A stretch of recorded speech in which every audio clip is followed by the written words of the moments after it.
Hacen como un aplauso a nuestro hermano Max, Beatriz.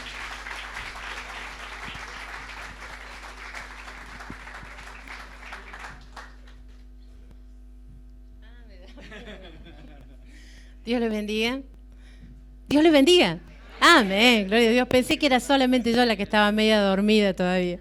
Gracias le doy al Señor por estos días, por la reunión que tuvimos anoche. Así como dice el pastor, de manera muy certera, anoche el Señor se ha movido de una manera poderosa en el alma, en el corazón, con liberación, porque no es solamente lo exterior. Así que estoy muy feliz de conocerles, a los que anoche llegaron, a los pastores. Realmente cuando Dios abre puertas hay comunión, hay para dar y para recibir de parte de los consiervos, de las familias pastorales, con la iglesia. Siempre tenemos para dar y para recibir también. Así que anoche nos gozamos en el Señor compartiendo. Y gracias al Señor por este tiempo. Yo creo que la iglesia de Cristo en la ciudad de Santiago y específicamente esta iglesia, Dios tiene una temporada nueva. Y no digo porque no hayan vivido buenas temporadas, yo creo que son una iglesia, y se los digo no porque están mirándome todos de frente acá, realmente me sentí muy en libertad ayer, como en mi casa. Él estaba como en su casa, no sé si lo vieron. ¿Cuántos vinieron anoche? Sí. Estaba desatado, realmente como en su casa, con todo eso que él fluye y contando cosas y contando muchas cosas. Y realmente me sentí muy libre. Veo que son una iglesia con mucha proyección, que tienen una visión clara, y eso es bueno, que tienen una visión clara, que tienen metas, que tienen proyectos, que tienen alegría y gozo, que eso los fortalece en los momentos difíciles. Muchas cosas lindas que conjugan y que llevan a que una iglesia sea una iglesia que tiene futuro en el Señor, que tiene una esperanza en Cristo. Amén. Porque en todos lados hay cosas, hay situaciones, pero cuando hay gozo, cuando hay unidad, cuando hay un fluir del Espíritu Santo, cuando hay libertad, cuando se le da la libertad al Señor para que haga lo que tenga que hacer, hay una esperanza muy fuerte que se aferra a todas las promesas de parte de Dios. Amén. Entonces, eso es como que anima a seguir en la meta, en la visión que Dios les ha dado. Son muy lindos, miren que nosotros viajamos mucho y realmente el Señor nos ha hecho amar a cada iglesia, a cada congregación, a cada manera o a cada liturgia, a cada hijo de Dios, porque somos un pueblo y Dios tiene pueblo en todos lados. Amén. En todos lados, así que yo le doy gracias por esta oportunidad, por este privilegio. Ya quizás no podamos ir el lunes, si Dios así lo quiere. Amén. No vamos a decir nada que yo lo quiera, si Dios quiere. Voy a enviar saludos, no sé acá cómo entregan los saludos, o si quieren saludar, o les pregunto si quieren enviar saludos. ¿Sí? Les doy los saludos a mis hijos, a la iglesia, y gracias al Señor por todo, amén. Muchos cariños, muchas bendiciones, le bendigo y puedan mirar en nuestro canal, no para hacerle publicidad al canal, sino para hacerle propaganda a este Dios tan grande, para publicar a este Dios tan maravilloso que tenemos con los videos que subimos, que son, captamos a través de los videos, captamos la gloria de Dios para mostrar lo que Dios hace. En nuestro canal tenemos cientos y cientos de videos de milagros hermosísimos de parte de Dios, grandiosos, milagros poderosos, corroborados con la ciencia médica, hermosísimos. Así que yo les invito a que usted nos pueda visitar. Amén, en nuestra página, ya que no puede en nuestra casa, aunque el que quiere ir a Argentina ya tiene un hogar allí también. Amén. Así que primeramente el hogar que tenemos es YouTube o Facebook, pero les invito también a que puedan mirarlo. Dios les bendiga muchísimo y un abrazo para todos. Amén. Gracias. Aleluya. Gracias, Señor. ¿Cuántos están contentos hoy? Me tienen acá medio encandilado, así que no los veo muy bien. ¿Están contentos? Amén. Gloria a Dios. Con esa alegría quiero que oren por mí 30 segundos. ¿Sí? 30 segundos, nada más. No se me pase, ni 31 ni 35. 30 segundos usted va a orar por mí en este momento. ¿Sí? ¿Está de acuerdo? Dice la palabra de Dios en Efesios 6:18 que el apóstol Pablo pedía que se orase por él para que pudiera él predicar el evangelio como es debido y con denuedo. ¿Sí? ¿Han escuchado? ¿Han leído ese texto? Muy bien, entonces Esa es la oración que quiero que usted eleve al Señor esta noche. 30 segundos, por favor, empezamos a orar en este momento. Gracias, Señor. Gracias, Padre. Gracias, Jesús. Gracias, Jesús. Recibo de ti, Señor, la bendición, Señor, de tu pueblo, la bendición de tu presencia y tu unción que ama, Señor, en esta noche. Sea tu cuerpo. Gracias, Jesús, por lo que tú harás en esta noche aquí, Señor. Recibo, Señor, toda tu gracia, tu poder, tu bendición, tu voluntad en esta noche. Señor, te agradezco en esta hora por la bendición de tu pueblo, Señor. Te agradezco porque tu presencia ya está aquí obrando en esta noche, Señor, y cuando tu presencia está en una reunión, le da sentido y propósito a esa reunión, Señor. Le da gloria a esa reunión. Señor, gracias porque nos hemos gozado alabando tu nombre, bendiciendo tu nombre en esta noche, y ahora queremos abrir nuestro corazón y poner toda nuestra atención en tu palabra, Señor. Queremos que tú nos guíes a toda verdad y a toda justicia, y que esta noche, Señor, pueda ser una noche que marque un antes y un después para algunas de nuestras vidas aquí presentes, Señor. Que esta noche, Dios mío, nuestro corazón sea impactado por tu poder, por tu amor, por tu gracia, Señor. Que la unción de tu Espíritu Santo rompa todo yugo en esta noche, yugos de enfermedad, yugos de maldición, yugos de ataduras, ligaduras, Señor, que están sobre las vidas. En el nombre de Jesús, que esta noche, Señor, tu poder se manifieste, Señor, y tu gracia obre en la vida de cada uno de tus hijos, Señor, y de cada uno de los presentes. Señor, bendigo a cada uno de los presentes en esta hora, Señor, y tomamos autoridad en el mundo espiritual y reprendemos toda contaminación espiritual en este lugar. Declaramos este lugar consagrado, santo, limpio, lleno de tu Espíritu Santo, Señor, y de tu poder en esta noche. Gracias, Dios, lo creemos, Señor, y lo recibimos, Señor, y te damos alabanza con este fuerte aplauso que es para tu gloria, Señor. En el nombre de Jesús, declaramos nuestra victoria. Declaramos nuestra victoria en esta noche, en el nombre de Jesús. ¡Aleluya! Gracias, Jesús. Oh, Señor, gracias, Dios.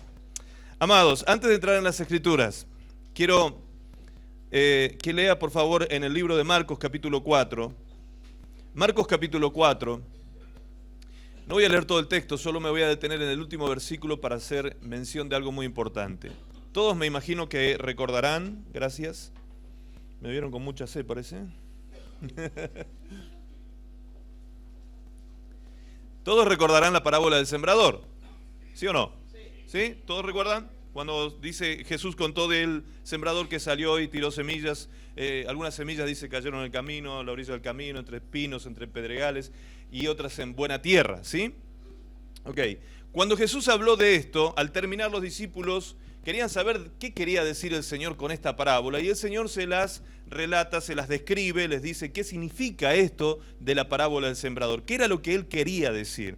Y al final, en el versículo 20, dice, estos son los que fueron sembrados en buena tierra. Me detengo solo en el versículo 20 porque creo que aquí solo hay buena tierra. Amén. Los demás no los vamos a tener en cuenta los otros territorios. Solo buena tierra. Estos son los que fueron sembrados en buena tierra, los que oyen la palabra y la reciben y dan fruto a 30, a 60 y a 100 por uno. Amén. Estos son, dijo Jesús, los que representan la buena tierra.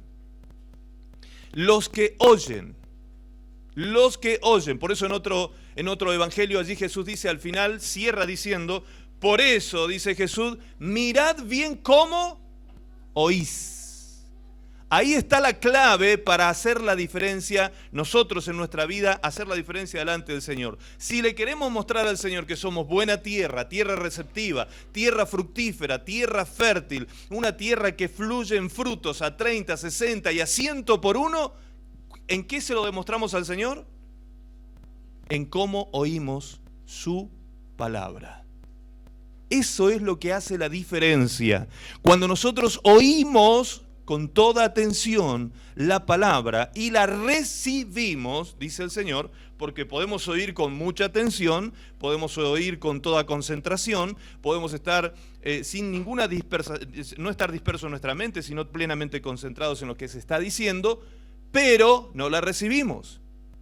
Y ahí hay un problema. Si no recibimos la palabra, nada va a acontecer en nuestra vida, porque es la palabra la que produce todo en nosotros. La palabra de Dios es la que trae vida, la que salva, la que santifica, la que sana, la que libera. Es por la palabra, por la palabra. Jesús echaba fuera a los demonios por la palabra. Jesús por la palabra sanaba a los enfermos. Por la palabra nos santifica. Jesús cuando habló de la palabra en la oración sacerdotal con el Padre, Él decía: Señor, santifícalos en tu palabra. Es la palabra de Dios hace cosas extraordinarias en la vida de la persona, del ser humano. La palabra transforma tu sistema de creencias y eso hace de ti una persona de espíritu renovado y de vida transformada. Es la palabra de Dios lo que hace esta diferencia. Por eso es tan importante escuchar la palabra de Dios. Por otra parte, si tú te dices ser hijo de Dios, hombre o mujer de fe, no puedes dejar de oír la palabra, porque Romanos 10:17 dice que es por el oír la palabra que viene a nuestra vida, ¿qué cosa? La fe. La fe viene por el oír, y por el oír, palabra de Dios. Amén. Por lo tanto, este es un momento crucial en nuestra vida. Este es un momento muy especial cuando vamos a compartir lo que Dios tiene para nuestra vida. Es importantísimo escuchar con atención, porque en el momento mismo en que usted comienza a escuchar la palabra, comienza a movilizarse algo dentro suyo tan poderoso, tan tremendo, que la fe activa dentro suyo que, mire, hemos visto mucha gente recibiendo milagros en el momento de la predicación. En el momento mismo del mensaje, la gente comienza a ser sanada, comienza a ser libertada, porque la palabra está haciendo su obra en el corazón de las personas. ¿Usted lo cree? ¿De verdad que lo cree?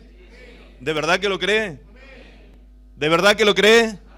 Gloria a Dios, muy bien. Ahí va. ¿Vieron cómo fue subiendo el nivel de fe? Muy bien, gloria a Dios. Qué bueno que lo creemos, porque si no creemos, estamos perdiendo el tiempo aquí. Estamos realmente perdiendo el tiempo. Así que gracias a Dios porque creemos a la palabra del Señor, y eso es lo que esta noche hará de esta reunión algo maravilloso. Aleluya. Muy bien, vamos ahora sí al mensaje de hoy. En el libro de Hechos, en el libro de Hechos de los Apóstoles,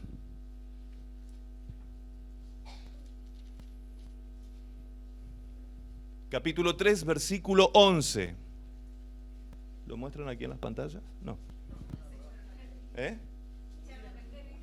Hoy justo no están. Qué bien. Hechos capítulo 3. A ver si alguien no sabe de este texto. Dice el título de mi Biblia, dice curación de un cojo. ¿Sí? Curación de un cojo. ¿Han leído este texto? La mayoría aquí lo han leído, lo entienden, saben la historia, para no tener que ahondar en eso. No, algunos no lo entienden, no lo conocen. Ok. Vamos a leer entonces desde el 3 para contextualizar de lo que vamos a hablar esta noche. 3:1 dice: Pedro y Juan subían juntos al templo a la hora novena, la de la oración. Y era traído un hombre cojo de nacimiento, a quien ponían cada día a la puerta del templo, que se llama La Hermosa, para que pidiese limosna de los que entraban en el templo. Cuando vio a Pedro y a Juan que iban a entrar en el templo, les rogaba que les diesen limosna. Pedro, con Juan, fijando en él los ojos, le dijo: míranos. Entonces él les estuvo atento, esperando recibir de ellos algo. Mas Pedro dijo: no tengo plata ni oro, pero lo que tengo te doy.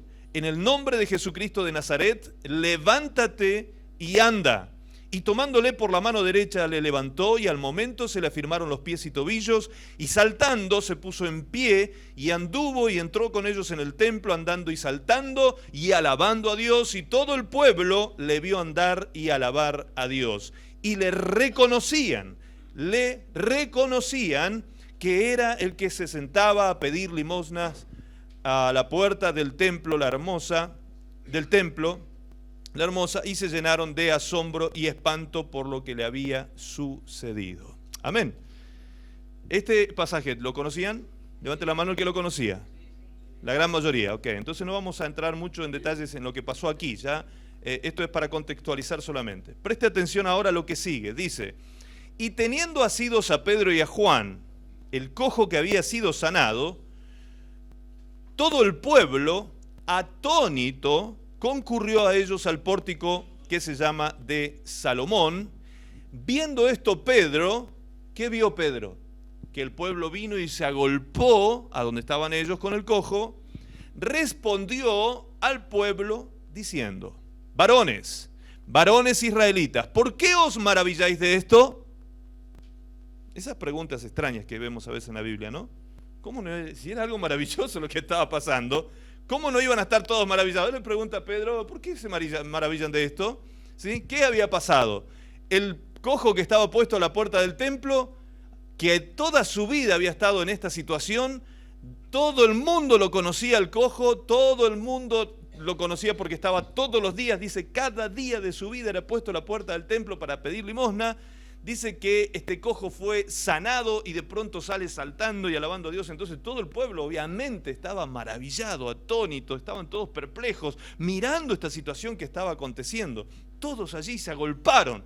Y Pedro hace esta pregunta, ¿por qué están todos maravillados? ¿Sí? Le pregunta a la gente. Y sigue diciendo, ¿o por qué ponéis los ojos en nosotros como si nuestro poder o piedad, como si por nuestro poder o piedad hubiésemos hecho andar a este? Pregunta Pedro.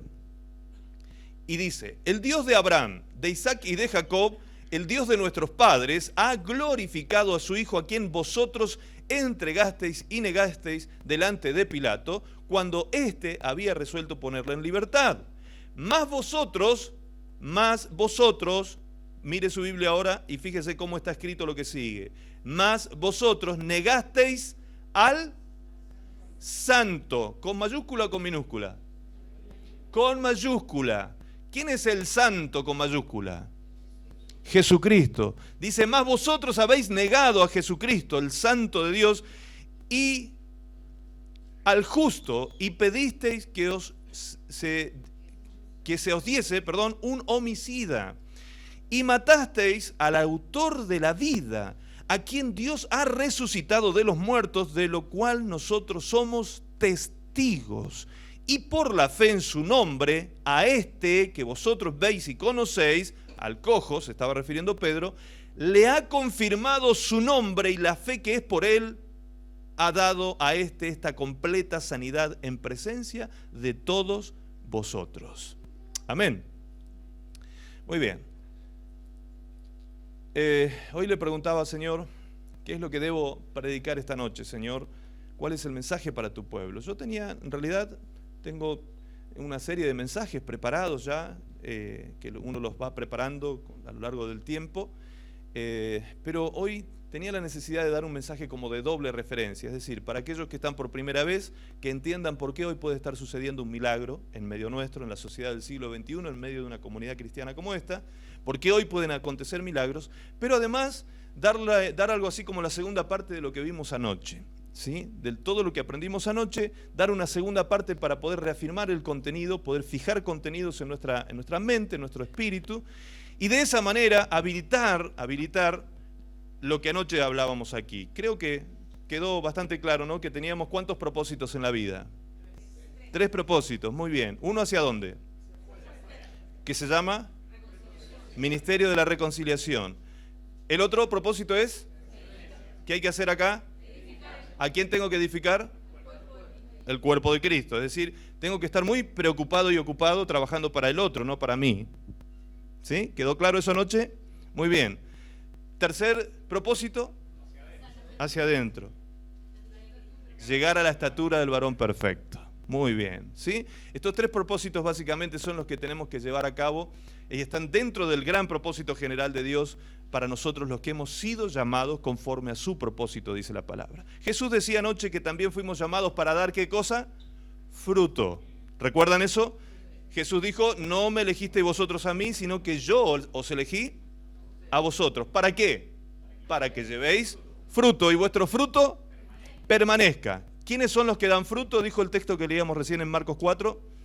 Los que oyen, reciben la palabra del Señor. Amén. Es decir, hasta aquí ya vamos cerrando una serie de cosas, vamos entendiendo una serie de cosas que son muy importantes para tener una vida victoriosa y bendecida en todas las áreas, esa vida abundante que cada uno quiere vivir en esta vida. ¿Por qué? Porque tanto en un texto como en el otro, Juan 15 como en Romanos 8:28, ¿sí? Cuando hablábamos anoche de estos textos, en ambos textos dice algunas promesas maravillosas. ¿Como cuál? En Juan 15 decía que Él espera que nosotros llevemos fruto y que nuestro fruto permanezca para que podamos, ¿qué? ¿Nadie agarró esa parte? Esa parte es fantástica. ¿Para qué? Por ahí va, pero era más tremendo todavía. Busque, 15. No empiecen a adivinar, por favor, porque vamos a armar otro evangelio si adivinamos. Dice, Juan 15, versículo 14, no me elegisteis vosotros a mí, sino que yo os elegí a vosotros, y os he puesto para que vayáis y llevéis fruto, y vuestro fruto permanezca, para que todo lo que pidiereis al Padre en mi nombre, Él os lo dé. Qué bueno que no se agarraron de esa parte solamente, porque a veces estamos como buscando algunas claves, ¿vieron? La llave de la bendición. A ver, ¿cuál es la llave de la bendición de este mensaje? Qué bueno que no se agarraron de eso porque estaban más interesados en lo que tenían que hacer que en lo que querían recibir. Qué bueno eso, los felicito por eso. Pero un poco desatentos porque se perdieron una parte importante, ¿sí? Una parte importante es que cuando nosotros estamos cumpliendo con estos tres propósitos, es decir, estamos ocupados en el ministerio de la reconciliación hacia afuera, estamos ocupados en edificar el cuerpo de Cristo con nuestro servicio interno y estamos ocupados en que crezca la imagen del Hijo de Dios dentro nuestro, la imagen de Jesucristo, nuestro hombre interior, mientras estamos trabajando en este proceso que nos va a llevar toda la vida, eso entendíamos anoche. Si yo estoy ocupado en estas cosas, si estoy dando este fruto, el Señor dice en su palabra, promete que cuando yo pida, voy a recibir. Amén. Voy a recibir. Cuando yo pida, voy a recibir. Y que no tenga temor, me dice su palabra en Romanos 8:28, que no tenga temor de las circunstancias de la vida, de las adversidades que se me presentan, de los problemas, de las dificultades y de las pruebas que van a venir a mi vida, porque a los que aman a Dios, todas las cosas les ayudan a bien. ¿Cuántos dicen amén? Entonces tendríamos que liberarnos, dijimos anoche, de la quejabanza y llenar nuestra boca de alabanza. Tener por sumo gozo los momentos de prueba. Tener por sumo gozo los momentos de prueba. No quejarnos cuando no estamos entendiendo un proceso de Dios en nuestra vida. A veces hay momentos en que pareciera como que Dios nos cerró el cielo, que el cielo se volvió de bronce, que las puertas de los cielos se cerraron, que Dios no nos escucha, no hay oración que Dios nos escuche, ¿sí? Que Dios no nos responde, pareciera que Dios se enojó con nosotros y la ira de Dios cayó sobre nuestra vida. No es así, simplemente estamos pasando por un periodo de evaluación, es decir, de prueba. ¿Por qué nos asustamos? Porque cuando estamos en prueba, Dios hace silencio. Dios hace silencio. Todo el tiempo Dios nos está hablando. A usted le habla Dios todos los días de su vida. Todos los días de su vida Dios le está hablando a usted. No es solo en este momento que Dios habla. Dios habla con usted a diario. En cada momento de su vida, en cada circunstancia, Dios le da consejos. Dios le dice, es este el camino, hijo. Es este el camino. Toma esta decisión. Él está siempre ayudándonos y asistiéndonos en nuestra vida. Pero hay un momento en que nos entramos en terror a veces porque Dios se calla. Está en silencio. Y justo se calla en el peor día de nuestra vida, porque es el día de la prueba. Cuando estamos pasando el día oscuro, la noche, cuando se nos viene la noche encima, el día malo, como dice Efesios. Cuando viene el día malo, Dios hace silencio. Ahora, ¿por qué Dios hace silencio? ¿Por qué Dios hace silencio en medio de ese momento cuando más necesitamos una palabra de Él que nos direccione, que nos muestre un camino, una salida, una solución? Y Dios hace silencio. Porque ese es el momento de la evaluación. ¿Recuerda usted cuando iba a la escuela? ¿Sí? ¿Se acuerda cuántas veces hablaba el profesor durante el mes? Todas las clases. ¿Y cuándo se callaba? ¿Cuándo le tomaba prueba? Ese es el momento en que el profesor se calla la boca, deja de hablar, deja de impartir y de enseñar, y en silencio los observa a ustedes que están nerviosos, ¿sí? Cuando estábamos en la escuela ahí, que estábamos siendo evaluados y estábamos con terror ahí, tal cual como cuando pasamos los procesos de prueba en la vida, ¿sí? El Señor hace silencio. Hay un tiempo en que el maestro está enseñando, pero un tiempo en que el maestro nos toma evaluación. Y cuando nos toma evaluación, hace silencio. Por eso tenemos que interpretar los silencios de Dios. No es que Dios sea malo, sino que Dios nos mete ahí en esa evaluación. ¿Por qué? Porque si usted no pasa esa prueba, no puede ser promovido, promocionado a otros niveles. Si usted no pasaba las evaluaciones de primer grado, no podía pasar a segundo, ni a tercero, ni a cuarto. Usted sí o sí tenía que pasar las pruebas y las evaluaciones con notas mínimas de, acá es 4, ¿no? 5, 4. Con mínimo de 4, si no usted no pasaba, no era promocionado al siguiente nivel. ¿Me entiende? ¿Está entendiendo por qué Dios hace silencios a veces? ¿Por qué Dios nos prueba? ¿Y por qué las pruebas son buenas? Y que todos los momentos de la vida, los que aman a Dios, les ayudan a bien. ¿Cuántos dicen gracias por eso esta noche? Gracias, Señor, por lo que estoy pasando. Aunque parezca ilógico lo que diga, usted diga gracias, Señor, y va a ver cómo milagros van a empezar a ocurrir esta noche de manera extraordinaria. Cuando usted entiende esto y da gracias a Dios, los milagros se comienzan a liberar sobre nuestra vida. Y hoy bien dijo el hermano que pasó a dar gracias, que iba a México, tú eras hermano, ¿no? Que dijo del pasaporte. Eso es real. Lo del pasaporte, allá en Argentina es peor, que acá es 6 días, decías. Bueno, allá sería un milagro que te lo den en 6 días. Acá te lo dieron en un día.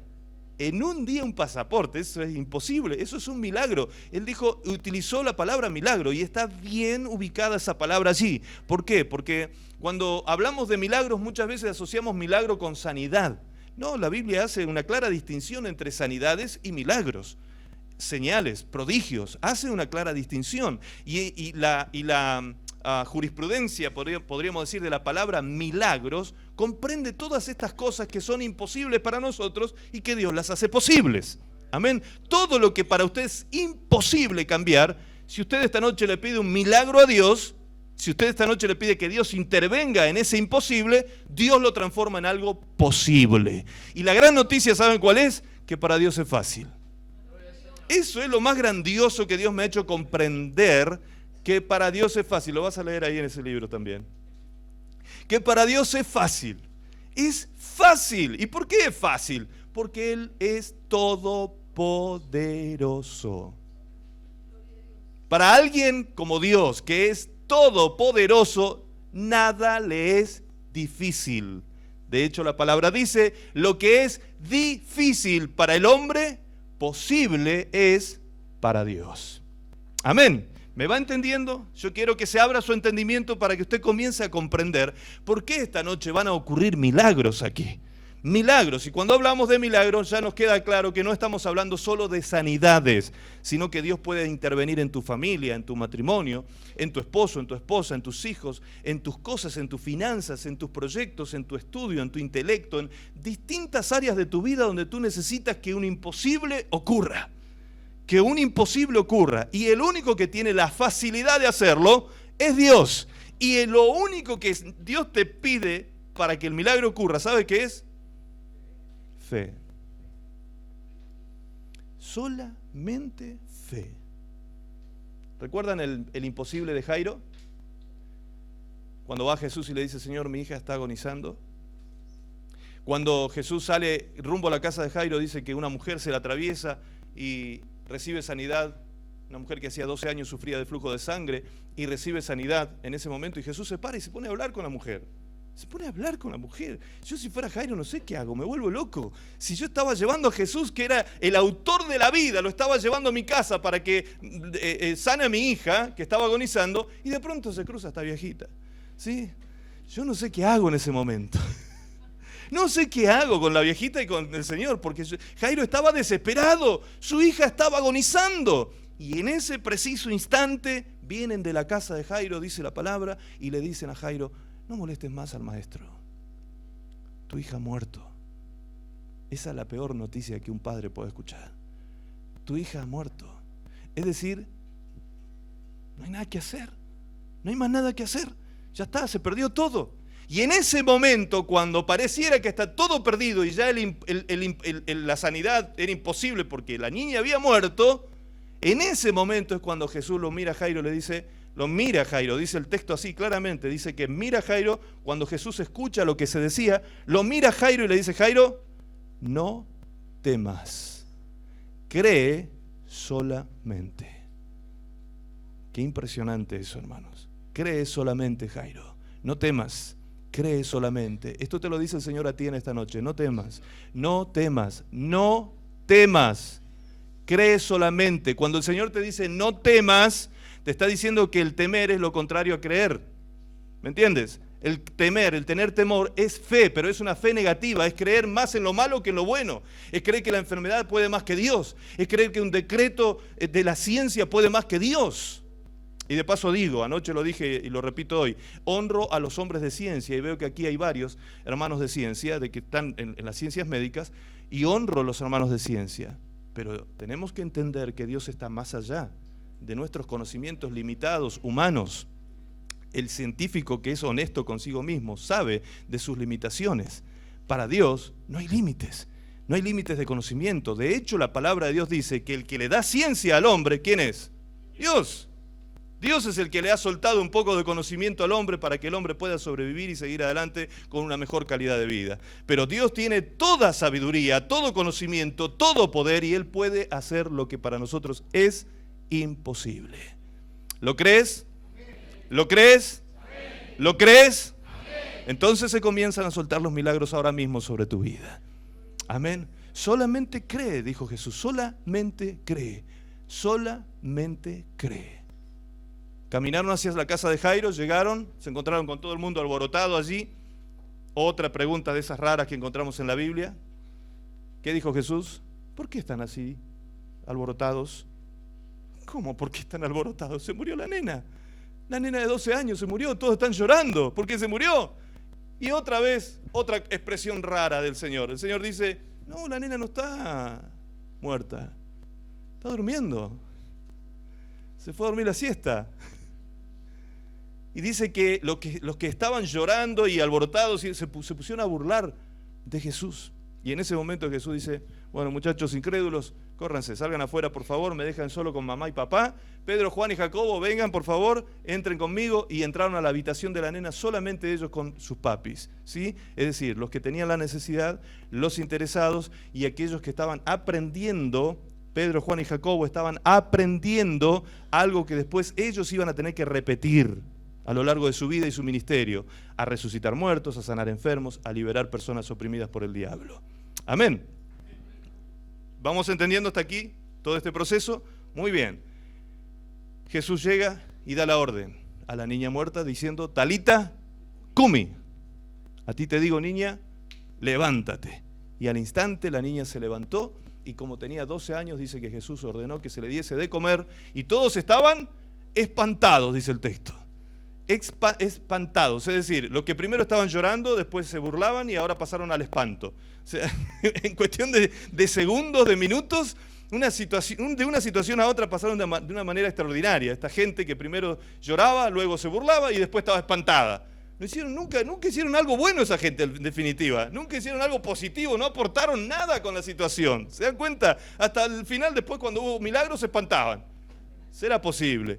Así ocurre algunas veces, en este tiempo también, cuando vemos a Dios haciendo cosas extraordinarias. Hay gente que queda espantada, queda wow, y les cuesta creer. Las cosas pasan delante de sus ojos y no pueden creer lo que están viendo. Quedan como extasiados. Muy bien. ¿Qué quiero decir con esto? ¿Qué necesita usted para que se suelte el milagro? Fe. ¿Qué es lo que va a frenar entonces el milagro? Temor, que es semejante a qué? A una fe negativa, que sería ¿qué? En una palabra, incredulidad. Jesús fue a su tierra, dice, a su tierra, a Nazaret, Y dice que él quiso hacer muchos milagros, en aquel lugar quiso hacer milagros, quiso sanar a su gente, sus vecinos, el vecino de enfrente, del otro, los que lo conocían a Jesús, porque Nazaret era la ciudad de crecimiento de Jesús, allí donde él se desarrolló a lo largo de sus años, de su vida manceba, adolescente, niño, infante. Lo conocían a Jesús de chiquitito, que era hijo de José y demás. Y cuando Jesús llegó allí y vio a sus vecinos, llegó contento Jesús a poder aplicar la unción que ahora estaba sobre su vida, porque antes de los 30 años no pasaba lo mismo con Jesús. Fue después de la unción que el ministerio de él entra en actividad, sanando enfermos, echando fuera demonios y predicando el evangelio. Y llega a aquel lugar y se encuentra con los vecinos que decían: Jesús, el hijo de José y de María. ¿Qué dice que quiere hacer Jesús? Milagros. ¿Está loco este? ¿Qué le pasa? Este es carpintero, ¿cómo hace milagro? Todo el mundo lo identificaba a Jesús como el carpintero, ¿sí? Pero si yo tengo todavía las sillas en casa que me hizo, es buen carpintero, pero que se dedica a los milagros. ¿De dónde salió con esto de los milagros? Y dice que no creyeron. Por lo tanto, la palabra dice que Jesús, habiendo querido hacer milagros, no pudo hacer ningún milagro, solo algunas sanidades. Qué tremendo esto, ¿no?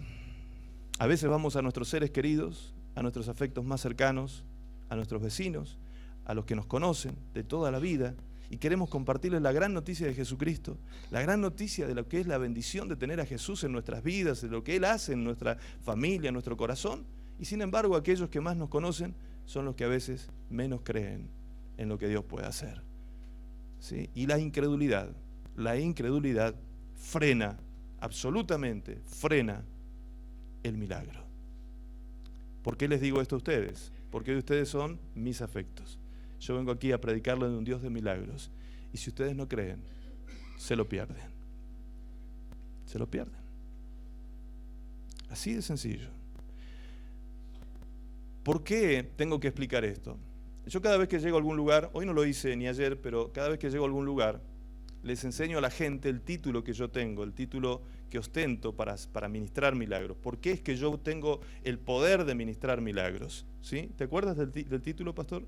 ¿En tu iglesia lo enseñé? Ok. Entonces, te voy a pedir que lo digas fuerte si todos te escuchan, ¿sí? El título del pastor Maximiliano, escuche, el pastor Maximiliano tiene un título que ostenta un título que lo hace un hombre poderoso para ministrar milagros. Están mirando con cara de este argentino.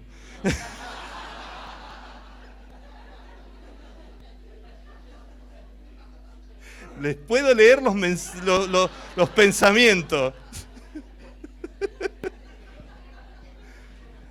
Ahora me van a tener que pedir perdón después de que escuchen mi título, porque prejuzgaron algunos. Pastor Claudio Lacour, el pastor Maximiliano Contreras es un fuerte. Siervo inútil. ¿Escucharon el título? ¿Escucharon allá atrás? El pastor Maximiliano es un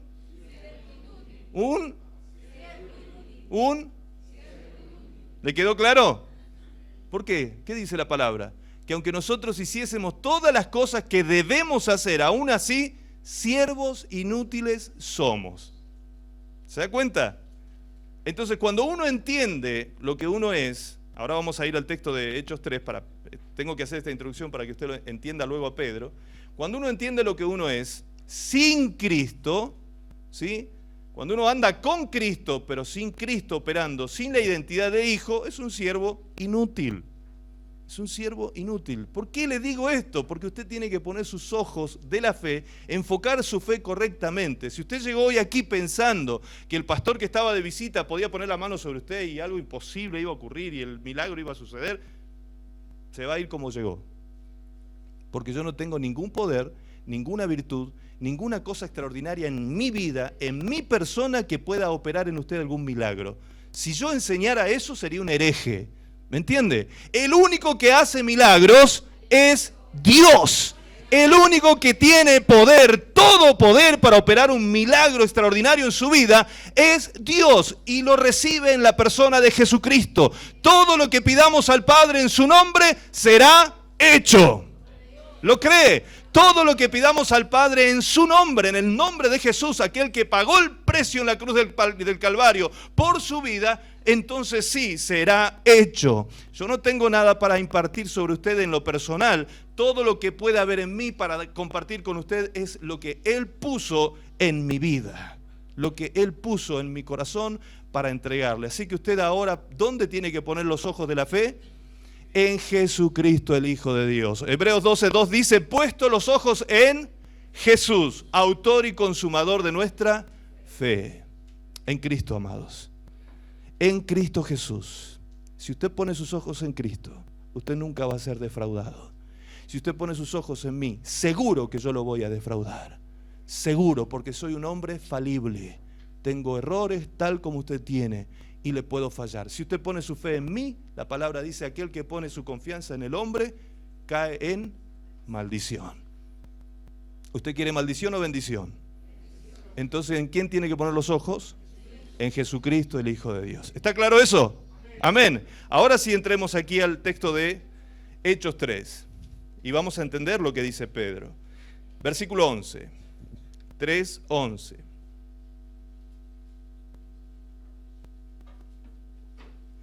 Versículo 3:11 dice, capítulo 3:11 dice, y teniendo asidos a Pedro y a Juan, el cojo que había sido sanado, todo el pueblo, atónito, concurrió a ellos al pórtico que se llama de Salomón.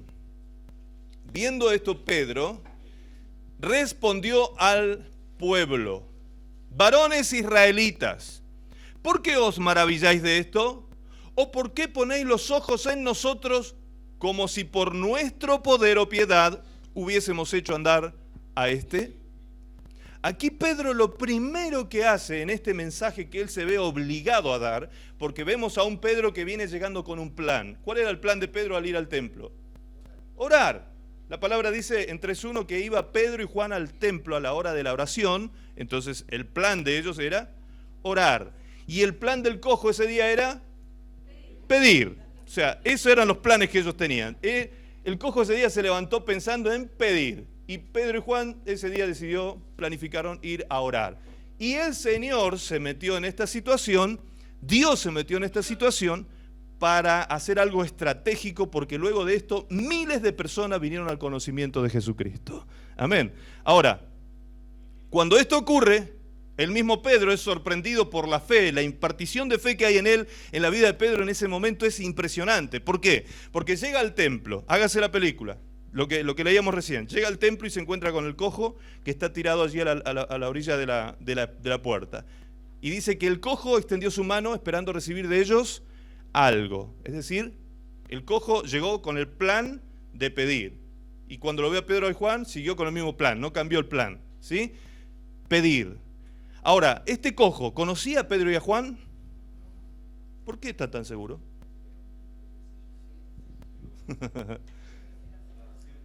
A ver, analicemos un poquito. ¿Vieron que somos rápidos para dar respuestas? Sí, ¿no? Analicemos un poquito. ¿Dónde estaba el cojo? En la puerta del templo. ¿Cuántos templos habían en Jerusalén? Uno. Era un solo lugar de adoración en Jerusalén. ¿Sí? Un templo. Lo que habían después, dispersos en todo el territorio, eran sinagogas. ¿Ok? Muy bien. El templo. En uno de los pórticos del templo estaba este cojo. Ahora, dice la palabra del Señor que era puesto cada día en la puerta del templo, el cojo. ¿Ok? Todos los días de su vida iba a pedir dinero. Ahora, viene Pedro y Juan, que eran discípulos de Jesucristo. Jesucristo, ¿fue alguna vez al templo? Sí, po. Está buena esa respuesta. Sí, po. Mateo. Te estoy amando, pastora, ¿verdad? Mateo 26, por favor, pastora. ¿Tienes ahí? Rapidito, Mateo 26, versículo 55. Lee, por favor. Mateo 26, 55. Tú que estás más electrónica ahí, vas a encontrar más rápido. Busquen ustedes igual esto. Mateo 26, 55. Cuando lo tengas, pastora, léelo, por favor, en voz alta. Y de inmediato dijo a la turba: ¿acaso soy un bandido para que vengan con espadas y palos a ¿Escuchan? ¿Cuántos días iba a enseñar al templo? Todos los días iba al templo Jesús a enseñar. Es decir, cada vez que había ocasión de hacerlo, de poder hacerlo, Jesús iba al templo a enseñar el reino de Dios. Todos los días que él podía, que tenía disponible, estaba allí en el templo enseñando. Por eso es que le dice a los soldados, ¿cómo vienen contra mí como si fuese un bandido? Como si no me conocieran. ¿No saben que yo estaba todos los días enseñando la palabra en el templo? ¿Dónde enseñaba la palabra? En el templo. ¿Cuántas veces Jesús fue? Todos los días. ¿Cuántas veces ponían al cojo a la puerta del templo? Todos los días. ¿Cuántas veces el cojo vio a Jesús? Todos los días que pasó por allí. Obviamente. ¿Cuántos días tuvo para verlo? 3 años. 3 años, una revolución que había en la ciudad con la persona de Jesús y llegaba Jesús al templo. Entonces, ¿el cojo conocía a Jesús? Por supuesto, el cojo conocía a Jesús. Y cuando Jesús llegaba, ¿con quién llegaba? Con los apóstoles, ¿sí? A la colita, con los apóstoles allí con él. Es decir, que el cojo habrá visto pasar a Jesús y a sus discípulos ¿cuántas veces? Muchísimas veces. ¿Sabía el cojo de la obra de Jesús en la ciudad? Por supuesto, si donde se hablaba más de Jesús era la puerta del templo porque era un lugar de reunión. La puerta del templo era el lugar de reunión donde la gente se juntaba a, ¿cómo dicen acá? ¿Hacer cagüín? ¿No? ¿Es una mala palabra eso? ¿No? Ah, ok, casi meto la pata. A conversar de las cosas del barrio, ¿sí? Las cosas que pasan en el barrio. A cagüinear. ¿Qué le damos tanta vuelta? Se juntaban a cagüinear ahí en la puerta del templo. ¿Y quién era el personaje del momento? Jesús. Era el revolucionario del momento. Jesús allí estaba causando algo impresionante. La ciudad estaba trastornada por causa de esto. Es decir que cuando Jesús iba al templo, ¿vendría solo con los discípulos? ¿Qué dice usted? ¿Vendría solo con ellos? ¿O una cantidad de gente lo vendría siguiendo? Seguramente que una cantidad de gente lo vendría siguiendo a Jesús, porque todo el mundo, dice, cuando se enteraban que Jesús estaba en algún lugar, pretendía llegar a donde él estaba para tocarle, ¿sí? Para siquiera tocarle, para recibir algún milagro, alguna sanidad en su vida. Entonces, haciendo este análisis, el cojo, ¿conocía a Pedro y a Juan? Los que dijeron no. ¿Lo conocía? Sí, lo conocía, evidentemente lo conocía a Pedro y a Juan. Ahora, cuando Pedro y Juan le dice, míranos, dice, y él les estuvo atento. ¿Y qué estuvo atento? ¿Qué dice el texto? Exacto, para recibir de ellos algo. Es decir, él siguió pensando en que Pedro iba a sacar la mano, iba a meter la mano al bolsillo y Pedro le iba a dar dinero. ¿Por qué el cojo tenía este pensamiento? Perseveraba en esta postura el cojo. Y no pensó en que quizás ese era el día en que él podía recibir un milagro. Justamente. ¿Y por qué era incrédulo? Qué bueno este análisis que están haciendo. ¿Por qué era incrédulo el cojo? ¿Porque tenía qué? ¿Miedo? ¿Y por qué tenía miedo? ¿De qué tenía miedo él? De que no pasara nada. Bien, pero hay una cosa que tiene la fe y hay una cosa que tiene la incredulidad. Las dos cosas tienen algo, y es argumentos, ¿sí? Argumentos. Los argumentos que te hacen creer y los argumentos que te hacen descreer. Tú todo el tiempo estás luchando en tu mente con argumentos. Por eso el apóstol Pablo dice que nuestras armas son poderosas en Dios para destrucción de fortalezas, ¿sí? ¿Que son qué cosa? Argumentos y pensamientos de altivez que se levantan contra el conocimiento de Dios. Entonces, cuando nosotros destruimos esos argumentos, que pueden ser mitos, cuestiones falsas o cuestiones simplemente de raciocinio humano, limitado por supuesto por ser humano, cuando nosotros lo destruimos por causa de la fe en la palabra de Dios, el argumento se rompe y ahora sí tenemos un argumento firme para que el milagro venga a nuestra vida. Bien, terminado el concepto analicemos ahora de nuevo al cojo. Era incrédulo. ¿Por qué era incrédulo? Porque tenía argumentos. ¿Y cuáles eran los argumentos que tenía el cojo? Que Jesús había pasado tantas veces por al lado de él y nunca lo había sanado. ¿Se da cuenta? nunca lo había sanado. Jesús no lo había sanado. El cojo, ahora hay que hacer otro análisis. Hay gente que por ahí dice, bueno, pero quizás él nunca le pidió a Jesús ser sanado. ¿Sí? Siempre por ahí cuando hacemos debates me salen con estos planteos y está bueno porque hay que hacerlos. ¿Sí? Claro, entonces también podría ser eso. Y empezamos a inventar un montón de cosas. Ahora, si vamos al texto y analizamos el texto y sacamos el dato duro del texto, ¿qué nos dice la palabra? Dice que cuando el cojo fue sanado, saltó, dice, y comenzó a alabar a Dios, a saltar y entró danzando y saltando. Es decir, eso era una expresión ¿de qué? De gratitud, de gozo, de alegría. Entonces la pregunta ahora tiene respuesta. ¿El cojo quería ser sanado? Por supuesto. ¿El cojo sabía quién era Jesús? Sí. Entonces cabe la otra pregunta. ¿Le habrá pedido el cojo ser sanado a Jesús? Otra vez responden no. Deme en el texto bíblico donde dice que no. Claro. Esas son puras conclusiones que sacamos, pero si el texto me dice a mí que el cojo quería ser sanado, ¿sí? No me dice el texto ni que no ni que sí, pero me está dando datos. Me dice que el cojo quería ser sanado. Y me dice que el cojo conocía a Jesús porque Jesús iba todos los días al templo. Pasó muchas veces por su lado. Ahora, la pregunta, repito, ¿le habrá pedido el cojo a Jesús ser sanado? Si usted póngase en el lugar del cojo, el texto no nos dice ni que no lo hizo ni que lo hizo. Entonces ahora, ahí sí podemos especular. Póngase en el lugar del cojo. Si usted quiere ser sanado y Jesús pasa por al lado de usted, ¿usted le pediría o no le pediría?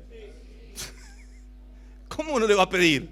Claro, es obvio que sí le pediría. Es lo más lógico que le pidiera ser sanado. Pero Jesús nunca lo sanó. Nunca lo sanó. No nos dice abiertamente el texto si le pidió o no, pero el resultado del análisis nos dice que evidentemente el cojo quería ser sano y quizás pidió ser sano y Jesús no lo sanó. ¿Esto era un problema de incredulidad? No lo creo. ¿Por qué no lo creo? ¿Por qué no creo que haya sido un problema de incredulidad? Porque Dios es un Dios de planes, dijimos ayer, un Dios de procesos, un Dios de planes y un Dios estratégico, que no hace las cosas así nomás al azar. Decía Albert Einstein que Dios no tira los dados, no juega los dados, ¿sí? Dios hace las cosas con un diseño inteligente, Él hace las cosas con propósito. Amén. Ahora, ¿cuál era el propósito entonces? Si lo dejó enfermo al cojo, ¿cuál era el propósito del Señor?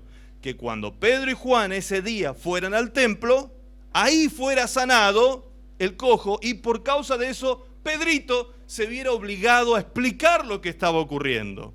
Entonces ahí sí, el texto se nos abre mucho más y vemos a Pedro diciendo, ¿por qué se maravillan ustedes por este cojo que ha sido sanado? ¿Por qué se maravillan ustedes? ¿No ven que yo no tengo poder para sanar a nadie? Yo no tengo en mí alguna virtud o algún poder para sanar a alguien, sino que aquel que ustedes rechazaron y que crucificaron, hoy se le ha confirmado su nombre en él y por causa de la fe puesta en él, en Jesús, en el Santo de Dios, dijo Pedro, este cojo está siendo restaurado delante de todos ustedes completamente en su salud. Amén. ¿Me entiende? Ok. Ahora cuando Pedro le dice al cojo, míranos, el cojo le está atento, dice, el cojo dice, los mira atento, esperando recibir de ellos algo. Unas monedas. ¿Por qué? Porque él estaba en estado de incredulidad, como decía la pequeña, en estado de incredulidad. ¿Tenía argumentos para estar en estado de incredulidad el cojo? Por supuesto, si Jesús había pasado tantas veces y no lo había sanado, ¿qué lo iban a sanar esto que eran alumnos? Ese es el razonamiento más lógico que tendríamos nosotros en el lugar del cojo. Si estos son alumnos, no me sanó el maestro, me van a sanar esto, los alumnos. ¿Sí? Quizás ese es el pensamiento humano, lógico para el momento, más apropiado para el momento. Sin embargo, Pedro en ese momento le dice, no tengo plata ni oro, pero lo que tengo te doy. En el nombre de Jesús de Nazaret, levántate y anda. ¿Y qué hizo el cojo? Ustedes tienen una Biblia aparte, me parece. Exactamente. No se levantó el cojo, quedó tirado. Porque dice el texto que Pedro lo tomó por la mano porque el cojo se quedó tirado, no se sanó. Hay que analizar palabra por palabra este texto. No se sanó el cojo en ese momento. Dice que Pedro lo toma por la mano derecha y lo levanta. Y en el momento, ¿qué dice ahí tu versión bíblica, pastora? En el momento en que lo levanta, Al instante los pies y los tobillos del hombre cobraron fuerza. luego de eso, ¿se dan cuenta cómo ocurrió, cómo se desató el milagro? ¿Quién era el que tenía la fe para ministrar el milagro en ese momento? Pedro. Pedro. El cojo estaba, por gracia ese día lo sanó el Señor, porque lo tenía escogido con un propósito. Por gracia. Algunos reciben así, por fe prestada reciben milagro, como los 4 que llevaron al paralítico, ¿se acuerdan? ¿Sí? Por la fe de ellos dice que Jesús sanó al paralítico. Así hay muchos que reciben milagro, no por la fe propia, sino por la fe que le prestan. ¿Sí? Este cojo esa noche, ese día, recibió el milagro por la fe de Pedro. Ahora, Pedro no tenía en él el plan de ir a sanar un cojo ese día al templo. En sus planes estaba ir a orar solamente. Es decir, que el Señor le cambió en ese instante, le cambió los planes a Pedro, a Juan y al cojo. Y sus vidas nunca más fueron las mismas. Ni la de Pedro, ni la del cojo. Pedro en ese momento se levanta dando su primer discurso poderoso después del discurso del día de Pentecostés y logra que miles de personas vengan a los pies de Cristo al ver la sanidad de este cojo. ¿Se da cuenta cómo fue todo el proceso? Ahora, lo primero que Pedro hizo énfasis, es en que pongan los ojos en el lugar correcto. Los ojos de la fe. Pedro les dijo, ¿por qué tienen sus ojos puestos en nosotros como si nosotros tuviésemos algún poder o alguna virtud para sanar a este? ¿Por qué tienen ustedes los ojos puestos en nosotros? No hay en nosotros, en lo personal, no hay ni poder ni virtud personal que pueda hacer un milagro como este, sino aquel que ustedes crucificaron. Que ni Pilato, siquiera Pilato quería hacerlo, pero ustedes lo crucificaron, ustedes lo rechazaron y lo crucificaron. Por el nombre de aquel que crucificaron, por eso este cojo hoy está sano. Su nombre ha sido confirmado en él. Amén. Ahora, los milagros siguieron ocurriendo entonces después de que Jesús ya había muerto, resucitado y ascendido al cielo. ¿Por qué los milagros seguían ocurriendo?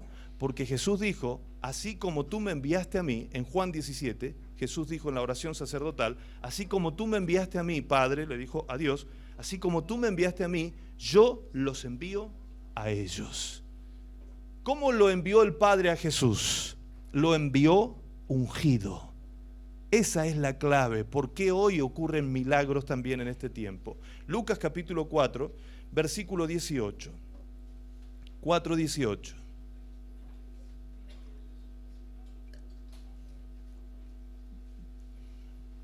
Aquí se vota para presidente en el mes de octubre, ¿no?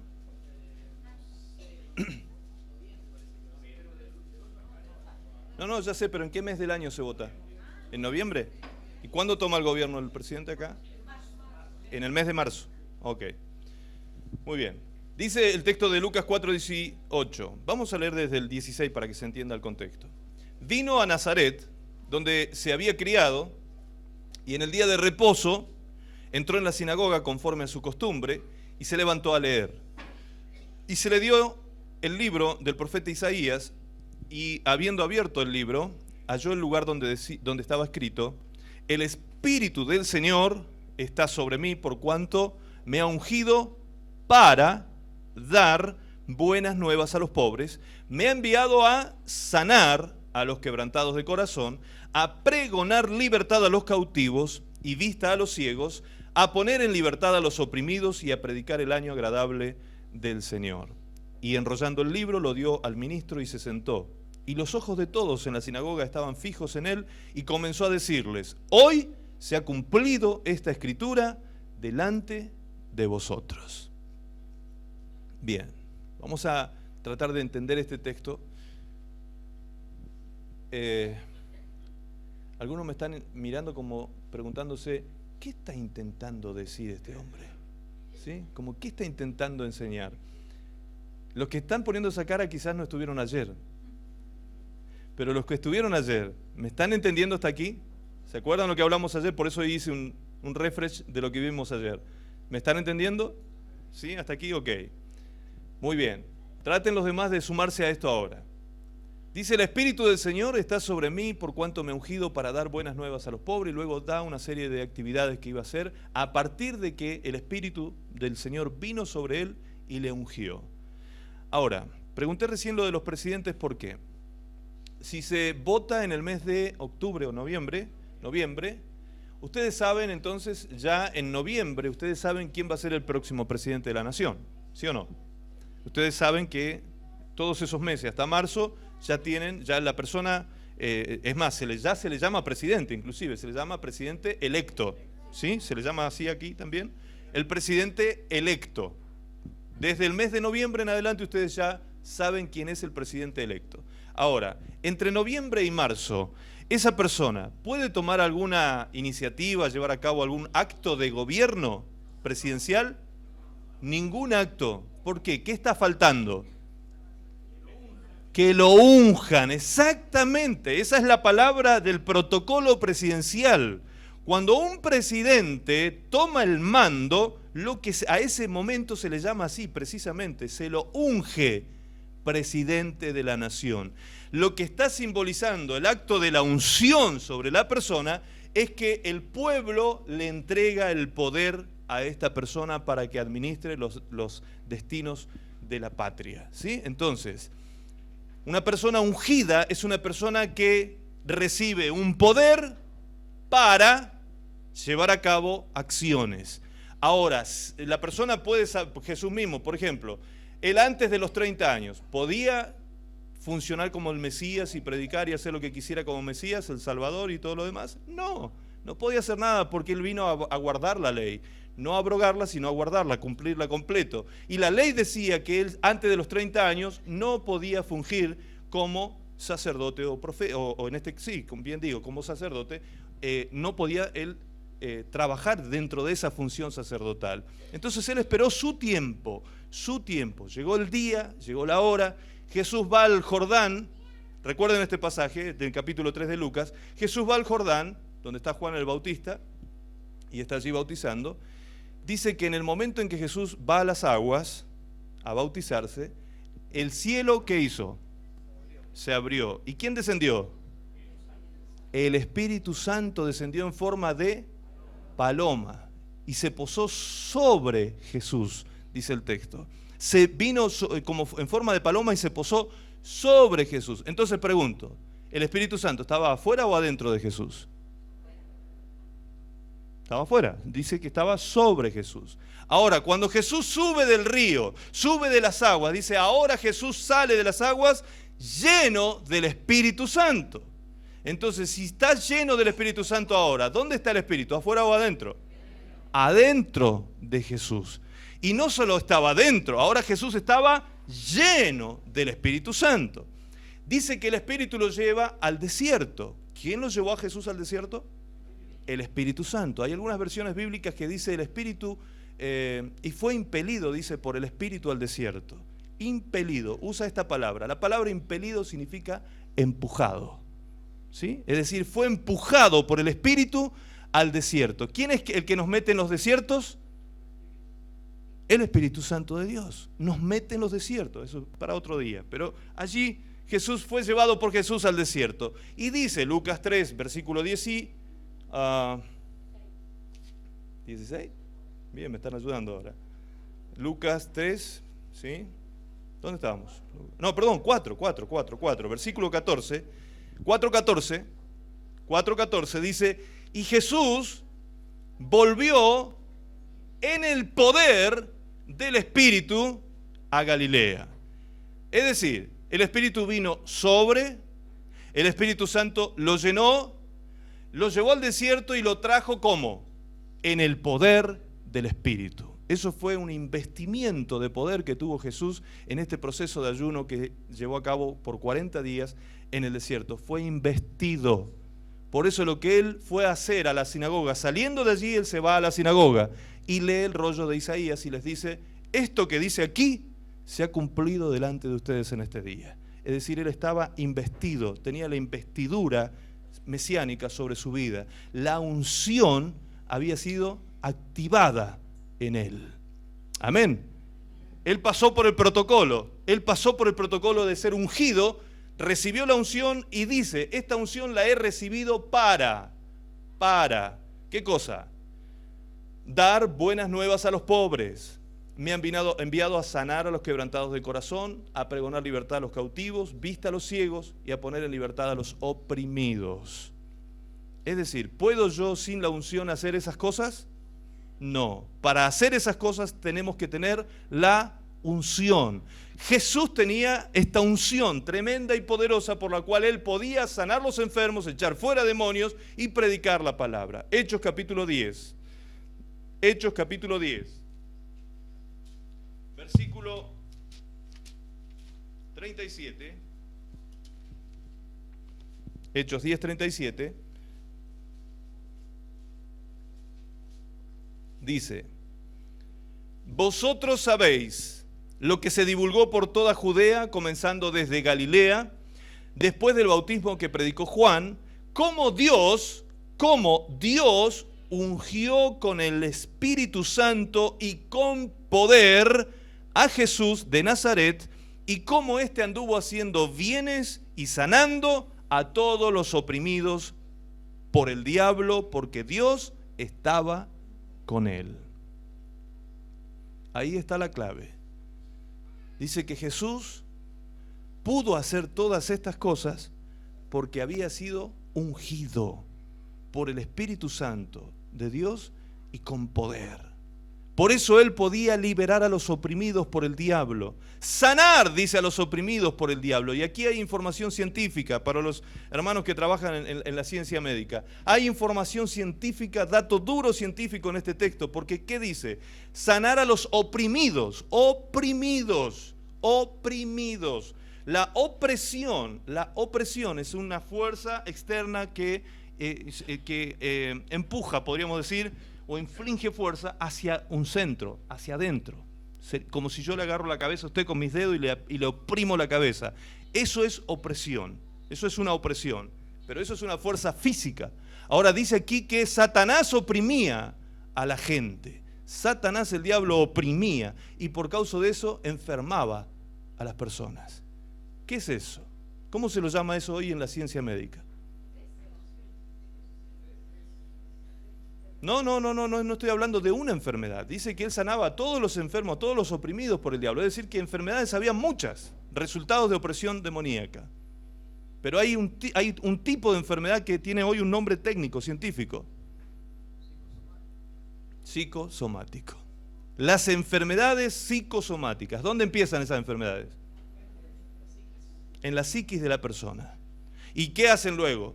Se somatizan, se manifiestan en el cuerpo. Ahora, ¿qué porcentaje de las enfermedades son psicosomáticas? A ver, los hermanos que están en salud, tírenme un porcentaje. ¿Qué porcentaje del 100% de las enfermedades son de origen psicosomático? ¿Cuánto? 80%. ¿Tú eres doctora, médico? ¿No?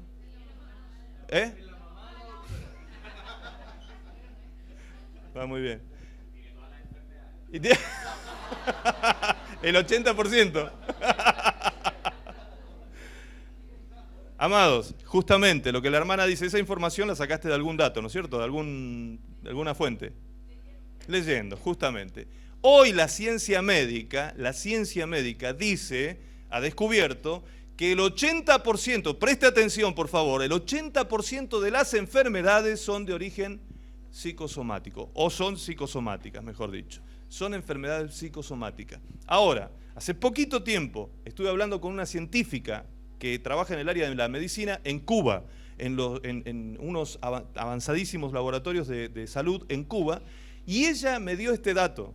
Me dice, ¿es cierto? Yo le pregunté sobre esto y me dice, ¿es cierto? La ciencia descubrió que un 80% de las enfermedades son psicosomáticas, pero nosotros descubrimos que nos atrevemos, dijo ella, a decir que hasta un 95% de las enfermedades son psicosomáticas. Tremendo. Tremendo. Eso es un dato científico impresionante. Es decir, la ciencia descubre que el ser humano se termina enfermando físicamente por cuestiones, opresiones en su mente. ¿Qué es lo que hace Satanás en la mente de las personas? Siembra pensamientos, claro, siembra pensamientos de odio, de resentimiento, de venganza, de falta de perdón, de rencor. ¿Cuánto? Ansiedad, estrés. Ahí sí podemos entrar a sumar todo un montón de cosas que Satanás produce en la mente de las personas. Todo el tiempo está atacando ese campo porque él sabe que si mina el campo de la mente puede explotar en el cuerpo un montón de enfermedades. Dígame usted si este texto bíblico no es científico o no es científico. Jesús dice, anduvo sanando a los oprimidos por el diablo. La palabra de Dios es maravillosa, hermanos. Maravillosa. Allí Dios nos está revelando cosas maravillosas que hoy la ciencia está comprobando después de tantos años. Ahora, ¿por causa de qué Jesús hacía eso? ¿Qué dice el texto? Vosotros sabéis lo que se divulgó por toda Judea, comenzando desde Galilea, después del bautismo que predicó Juan. Cómo Dios ungió con el Espíritu Santo y con poder a Jesús de Nazaret. Es decir, la causa la causa, lo que provocaba que Jesús pudiera actuar de esta manera, sanando enfermos, liberando a los oprimidos, dándole libertad a los cautivos espirituales y mentales, sanando los corazones quebrantados. Fíjense que dice, antes de abrir vista de ciegos y demás, dice que la unción es para sanar a los quebrantados de corazón. Es decir, la unción se activa en la persona de Jesús para que Él comience a operar en el área de lo emocional, de lo psico. ¿Me entiende? El hombre es una complejidad muy grande, el ser humano es una complejidad muy grande. Ustedes están todo el día inmersos en esa complejidad de emociones encontradas. ¿Sí? Los psicólogos creo que le llaman a esto el fenómeno de rechazo, atracción y rechazo, ¿sí? Atracción y rechazo permanente. Todo el tiempo estamos siendo atraídos y rechazados por distintas cosas, o atraídos y rechazamos distintas cosas. Todo el tiempo, aquí, todo está aquí. El enemigo sabe eso y trabaja aquí. Te llena de pensamientos de maldad, de perversión sexual, de generamiento, de todo tipo de cosas para terminar llenándote de culpa. Estás lleno de culpa, estás lleno de dolor, de autocondenación, no te perdonás y empezás a sumar un montón de complejidades. Llega un momento que tenés un bollo tan grande adentro tuyo, ¿sí? Un rollo de cosas tan grande que no sabés qué hacer de tu vida. ¿Qué hacer de tu vida por todo eso que hay ahí adentro? Vas al psicólogo y el psicólogo te dice, ok, usted lo que tiene dentro suyo es un nudo. Así le llama el psicólogo. Tiene razón. Pedazo de nudo tienen algunos. Manso nudo, como dicen acá, ¿sí? Tremendo nudo tienen algunos, porque Satanás les ha entretejido y tejido y recontra entretejido cosas y no sabe por dónde hay que salir y dónde está la solución. Ahora, Dios proveyó en la persona de Jesucristo la salida para todos esos problemas del ser humano. La mente del hombre puede ser transformada en un abrir y cerrar de ojos, porque usted puede dejar de tener la mente vieja del hombre natural y pasar a tener una mente nueva, la mente de Cristo, en un abrir y cerrar de ojos, diciéndole, Señor, te acepto como mi Señor, mi Señor, mi amo, mi dueño. Tú eres mi amo, yo soy tu propiedad a partir de este día. Si usted comienza a tener una relación cercana, íntima con Dios, va a ver cómo comienza a transformarse todo en usted. Porque lo primero que Dios transforma en su vida es la mente. Porque Dios obviamente sabe, Él nos creó y sabe que allí está el problema. Ahí es donde usted tiene el nudo, ahí es donde usted tiene todo un rollo que hay que solucionar. Entonces el Señor comienza a limpiar la mente. Dice 2 Corintios 5:17, de modo que si alguno está en Cristo, toda nueva criatura es, las cosas viejas pasaron, he aquí todas son hechas nuevas. Y todo esto, dice el versículo siguiente, proviene de Dios. Proviene de Dios. Usted se ha esforzado quizás para cambiar cosas en su vida, para cambiar actitudes, para cambiar... Y con su fuerza usted ve que todo aquello que usted quiere hacer, no lo hace. Y todo aquello que usted no quiere hacer, eso hace. ¿Sí o no?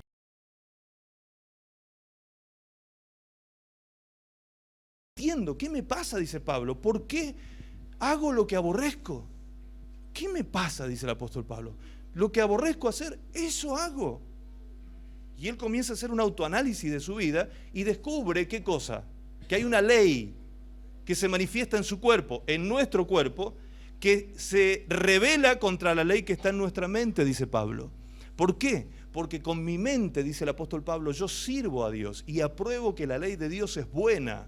Y sirvo a Dios con mi mente, pero con mi cuerpo me cuesta servir a Dios porque en mis miembros hay una ley que es la ley del pecado, que se revela contra la ley de mi mente. Esa es la lucha que usted tiene todos los días y a cada rato. Pero si usted fortalece y renueva el espíritu de su mente, usted va a comenzar a vivir una vida cristiana abundante, bendecida, plena, completa, como un hombre perfecto, como entendíamos ayer lo que es un hombre perfecto. Un hombre completo, un hombre maduro, uno que ha alcanzado su propósito en la vida. Cric, cric, cric, cric. Amén. ¿Me está entendiendo? Ok, pero discúlpeme que voy tan rápido y que meto tanta información. Espero que el Señor después les ayude a entender todo el rollo de cosas que le digo. Pero tengo una urgencia, hermanos, por dejarle esta palabra, dejar algunas cosas bien en claro. Porque esta iglesia, como dijo mi esposa, eso fue una palabra profética. Esta iglesia va por más. Esta iglesia el Señor la ha escogido para hacer algo grandioso en esta ciudad.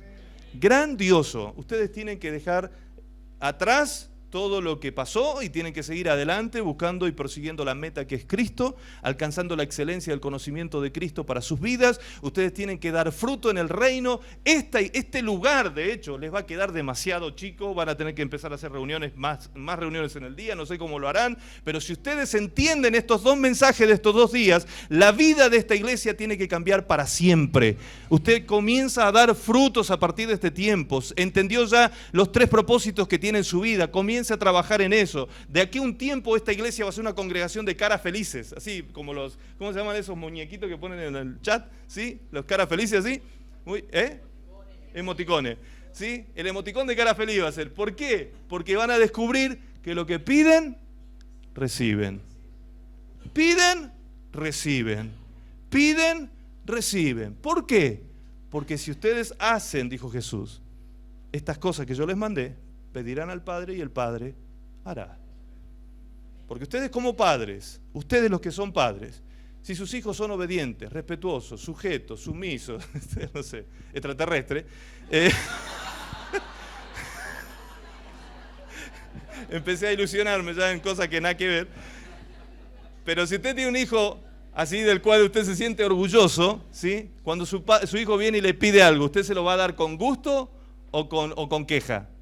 Con gusto. Nosotros los papás nos gozamos en bendecir a nuestros hijos, en darle lo que necesitan, en darle lo mejor que tengamos. Hacemos un gran esfuerzo para poder darle la mejor calidad de vida posible. Y cuando nuestros hijos nos entristecen porque hacen las cosas mal, ¿qué hacemos los padres? Disciplinamos a nuestros hijos porque los amamos. ¿Y cómo los disciplinamos? Muy bien, se termina esto, esta semana no hay esto, esta semana no hay esto otro, este mes se terminó con esto. Empezamos a cortar cosas. Track. Viene el ajuste, ¿sí? Sobre nuestro hijo. Eso lo hacemos en forma natural. Dios es padre. Él es tu papá. Y como vos andás ahí haciéndote la viva y que crees que te podés llevar el mundo por delante no obedeciendo a Dios, bueno, el Señor te deja que sigas ahí con la... Yo mi pastor me acuerdo que me decía, mi pastor, el pastor que nos ungió al ministerio a nosotros, él me enseñó un principio pastoral, me cambió la vida el día que me enseñó eso. Él me dijo esto: vos eres un hombre grande, ya bien paciente, había aprendido mucho en la vida, y me dice, a los porfiados, así muy salomónicamente, a los porfiados, me decía él, tenés que dejarlos que vayan. Que vayan. Ajá. Yo me preguntaba, ¿por qué? Dice, porque él hablaba todo lento, así, entonces dice, déjalos que vayan. Y cuando vuelvan, preguntarles cómo les fue. Déjalos que vayan. Y cuando vuelvan, preguntale cómo les fue. Eso es un principio tremendo. Porque es real. Es real. ¿Cuántas veces no hemos sido porfiados con Dios? Y cuando volvemos a Dios, ¿no sentimos que Dios nos dice, ¿cómo te fue? ¿Cómo te fue, querida? ¿Cómo te fue, querido? No, me fue re mal, Señor, acá estoy todo machucado, arruinado. Señor, bueno, está bien, no te preocupes. Él te abraza y te restaura porque te ama. Amén. Él es papá. Él quiere soltar toda bendición sobre nuestras vidas. Volvamos, quiero ir al cierre. Esa unción que el apóstol Pedro dijo que estaba en el santo con mayúscula, esa unción que operó en Jesucristo, sanando enfermos, libertando endemoniados, esa unción que le dio a él la capacidad para anunciar el reino, para predicar y enseñar. Mateo 9:35 dice que Jesucristo enseñaba, predicaba, sanaba, y el contexto dice que libertaba. 4 cosas hacía Jesús: libertaba, sanaba, predicaba y enseñaba. Ahora, esto lo hacía porque estaba ungido. Esa unción que tenía Jesús, ¿se fue con Jesús? ¿En quién quedó esa unción después? ¿En quién? En nosotros, sus hijos. En los discípulos primero, sí, por supuesto. Y hoy en el presente, ¿dónde está esa unción? Primera de Juan capítulo 2. Muy bien. Primera de Juan capítulo 2. Primera de Juan capítulo 2.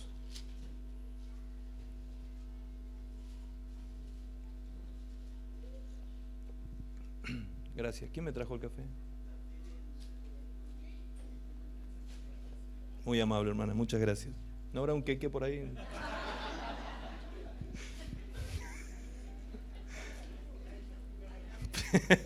Primera Juan capítulo 2, versículo 20. Está tan rico el café, dan ganas de comer queque. Primera de Juan 2, versículo 20. Allí dice, ¿dónde quedó la unción del santo con mayúscula?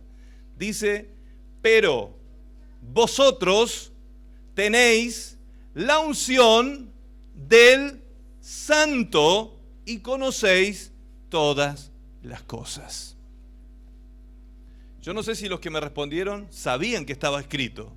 Qué bueno que estaba escrito, ¿no es cierto? La unción del santo está ¿dónde? En nosotros.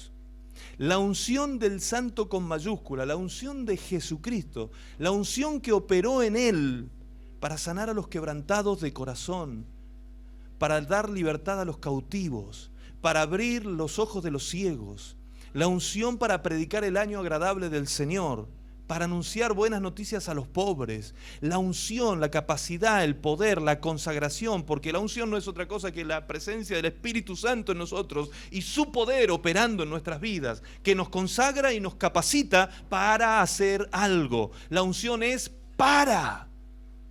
La unción tiene un propósito, grandes propósitos tiene la unción. Y esa unción dice que estaba en Jesús, ahora está ¿en quién?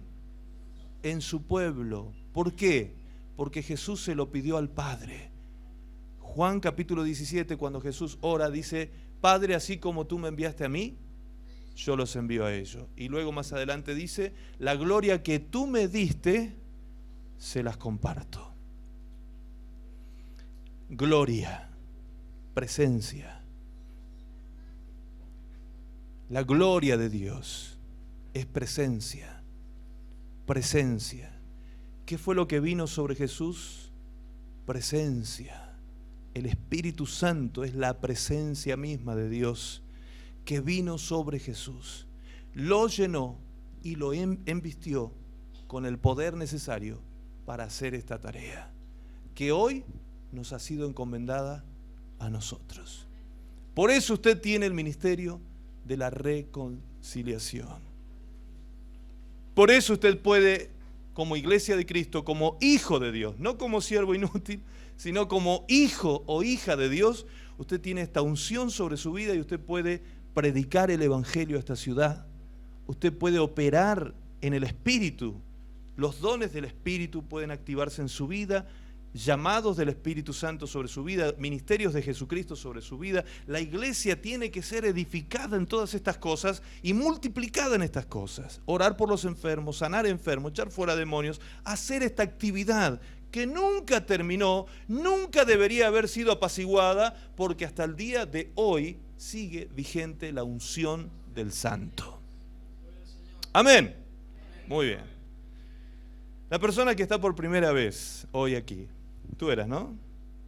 Dios te bendiga, mi amor. Discúlpame que este mensaje era más para la iglesia que para ti, pero creo que te ha quedado claro que si viniste buscando un milagro del Señor esta noche, no tienes que poner tu fe en mí, sino ¿en quién? En Jesús. Amén.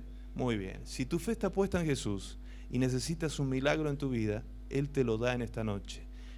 La única condición es que creas en Él, que pongas tu confianza en Él. Creer en Él significa esto, poner tu confianza en Cristo. Y Dios hará eso que para ti ha sido imposible quizás hasta hoy. Te pregunto, ¿necesitas un milagro de parte del Señor? Amén. ¿Lo querés recibir? ¿Es un milagro de sanidad? ¿De sanidad física? Muy bien. Ahora voy a llamar a todos para orar por los enfermos y tú pasas también con ellos. ¿Ok? Muy bien. ¿Entendimos, iglesia? Amén. ¿Estamos ahora empoderados? ¿Sí? ¿Nos sentimos empoderados? El conocimiento de la verdad nos libera, nos empodera y nos libera el conocimiento de la verdad. Estamos ungidos. Amén. La unción no hay que ir a buscarla a algún ministerio o a algún hombre. La unción ya está en ustedes. La unción de Jesucristo está en ustedes y esa unción poderosa es la que pudre yugos de maldad, de pecado, de maldición, de enfermedad. En el nombre de Jesús, nosotros hoy tenemos el poder de la resurrección operando en nuestras vidas. ¿Lo está creyendo? Solo esa es la condición. Créalo, reciba la palabra, reciba, oiga y reciba. Eso es creer también. Oiga y reciba en su vida y comience a poner en acción todo lo que hoy usted y ayer estuvo aprendiendo. No se quede, no se duerma, porque si se duerme, ¿sí? ¿Qué pasó con las vírgenes que se dormían? Algunas de ellas que actuaron neciamente no habían juntado el aceite necesario, ¿sí? No se duerma, no se duerma. Usted tiene mucho por hacer en este tiempo. Hay mucha gente a su alrededor que se está perdiendo. Hay mucha gente. Me estoy acordando lo que el pastor me contaba el día que él hizo su oración. ¿Puedo, pastor, compartir esa experiencia? El día que él hizo su oración por Cristo. Sube a un micro, al metro. Y de pronto él dice que miraba a la gente y comenzó a sentir algo por la gente. Comenzó a sentir pena por la gente. Cuando él, en su personalidad, lo menos que podía sentir por la gente, dice, en ese tiempo era pena. Y sin embargo, el día que Cristo entró en su corazón, sin él tener mucho conocimiento o dimensión de lo que estaba pasando en su vida, él comenzó a sentir cosas, pena. ¿Por qué sentía pena? Porque la gente de su alrededor, el Espíritu Santo ya le estaba enseñando cosas y le estaba diciendo, esta gente se está perdiendo. Por eso vino pena a su corazón. El Señor quiere una iglesia sensible, una iglesia apasionada por las almas, que ame a las almas. Cuando usted se ocupe del primer amor de Jesús, Jesús se ocupará de su vida. El primer amor de Jesús fueron y son las almas. Usted es el primer amor de Jesús.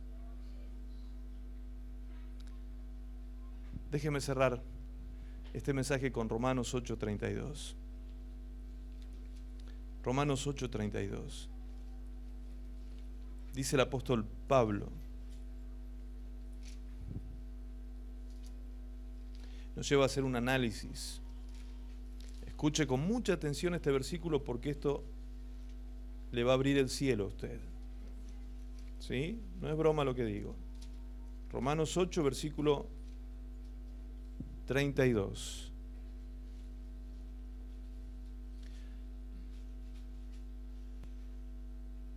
Lea el 31 también, por favor. Dice, ¿qué pues diremos a esto? Si Dios es por nosotros, ¿quién contra nosotros?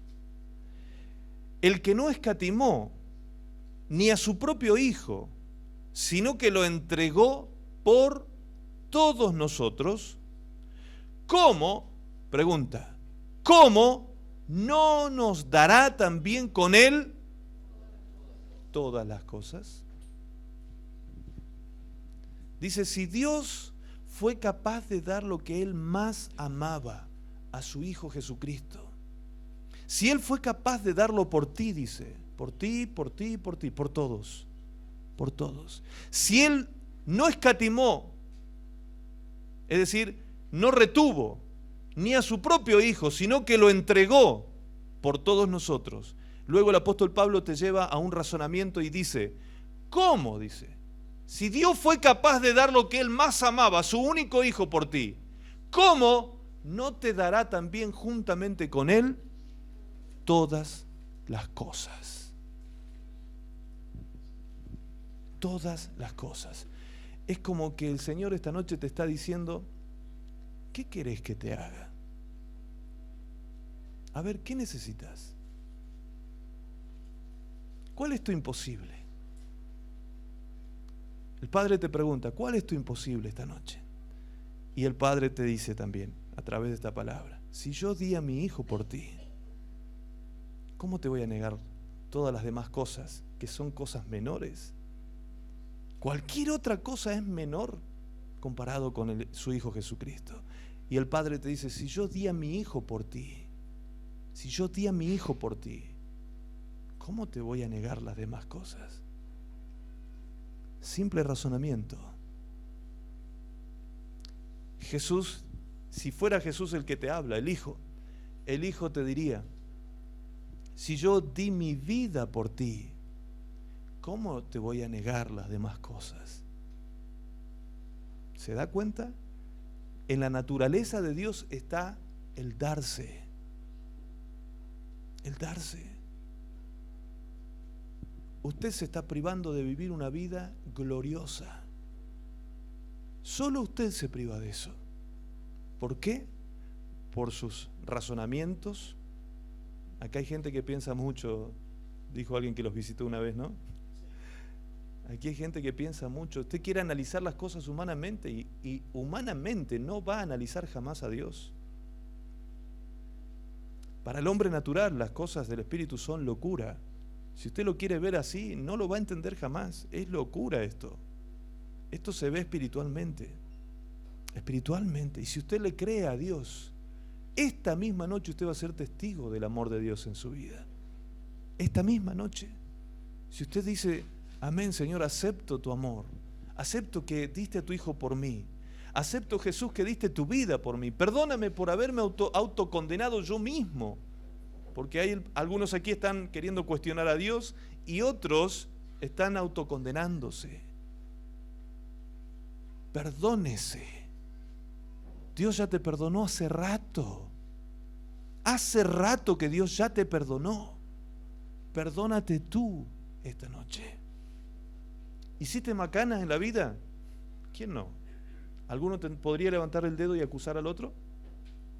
Nadie. Yo soy el primer pecador aquí.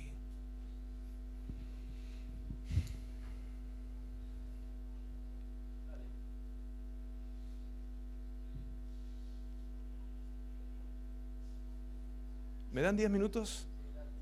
Amén. Isaías capítulo 10, versículo 27 dice, la unción pudre el yugo. La unción pudre el yugo. Aquí hay personas que tienen grandes yugos sobre sus vidas. Hay familias que están con grandes yugos. ¿Entienden lo que es un yugo? Sí, grandes yugos sobre sus vidas. Lo único que va a pudrir y desmenuzar ese yugo es la unción. La unción del Espíritu Santo en nuestras vidas va a traer liberación sobre los yugos que están en usted. Y quiero contar algo en esta noche. Presta atención, por favor, en los próximos minutos. Quiero contar lo que hace la unción cuando el Espíritu Santo viene a la vida de una persona. Quiero contarle acerca de una persona que su historia nace aquí, prácticamente en este país. Es un niño que yo conozco íntimamente, conozco su historia de vida.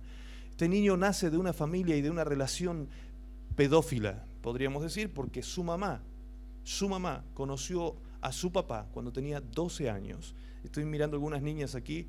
¿Cuántos años tienes tú? 14, es decir, 2 años menos que ella. ¿Hay alguna nena de 12? ¿Tú? Levántese, mi amor.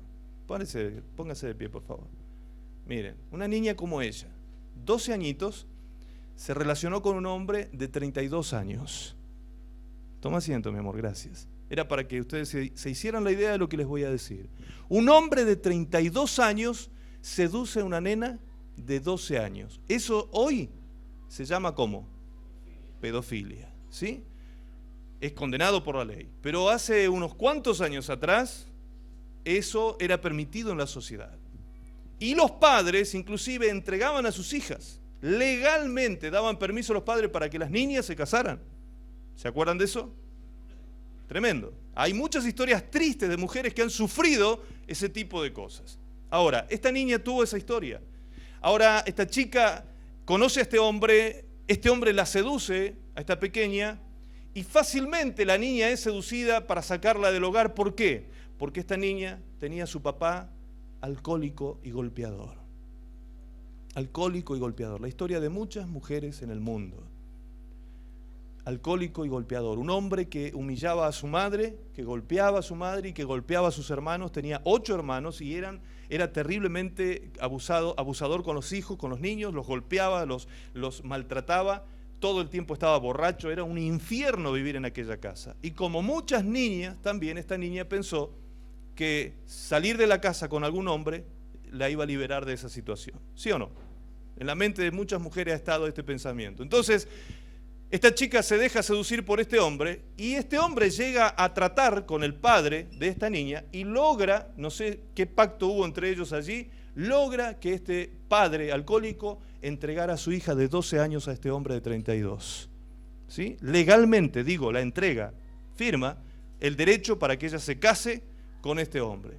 Este hombre embaraza a esta nena de 12 años y esta nena tiene un niño a los 14 años. La embaraza a los 13 y a los 12 y a los 13 queda embarazada a los 13 años de su primer hijito.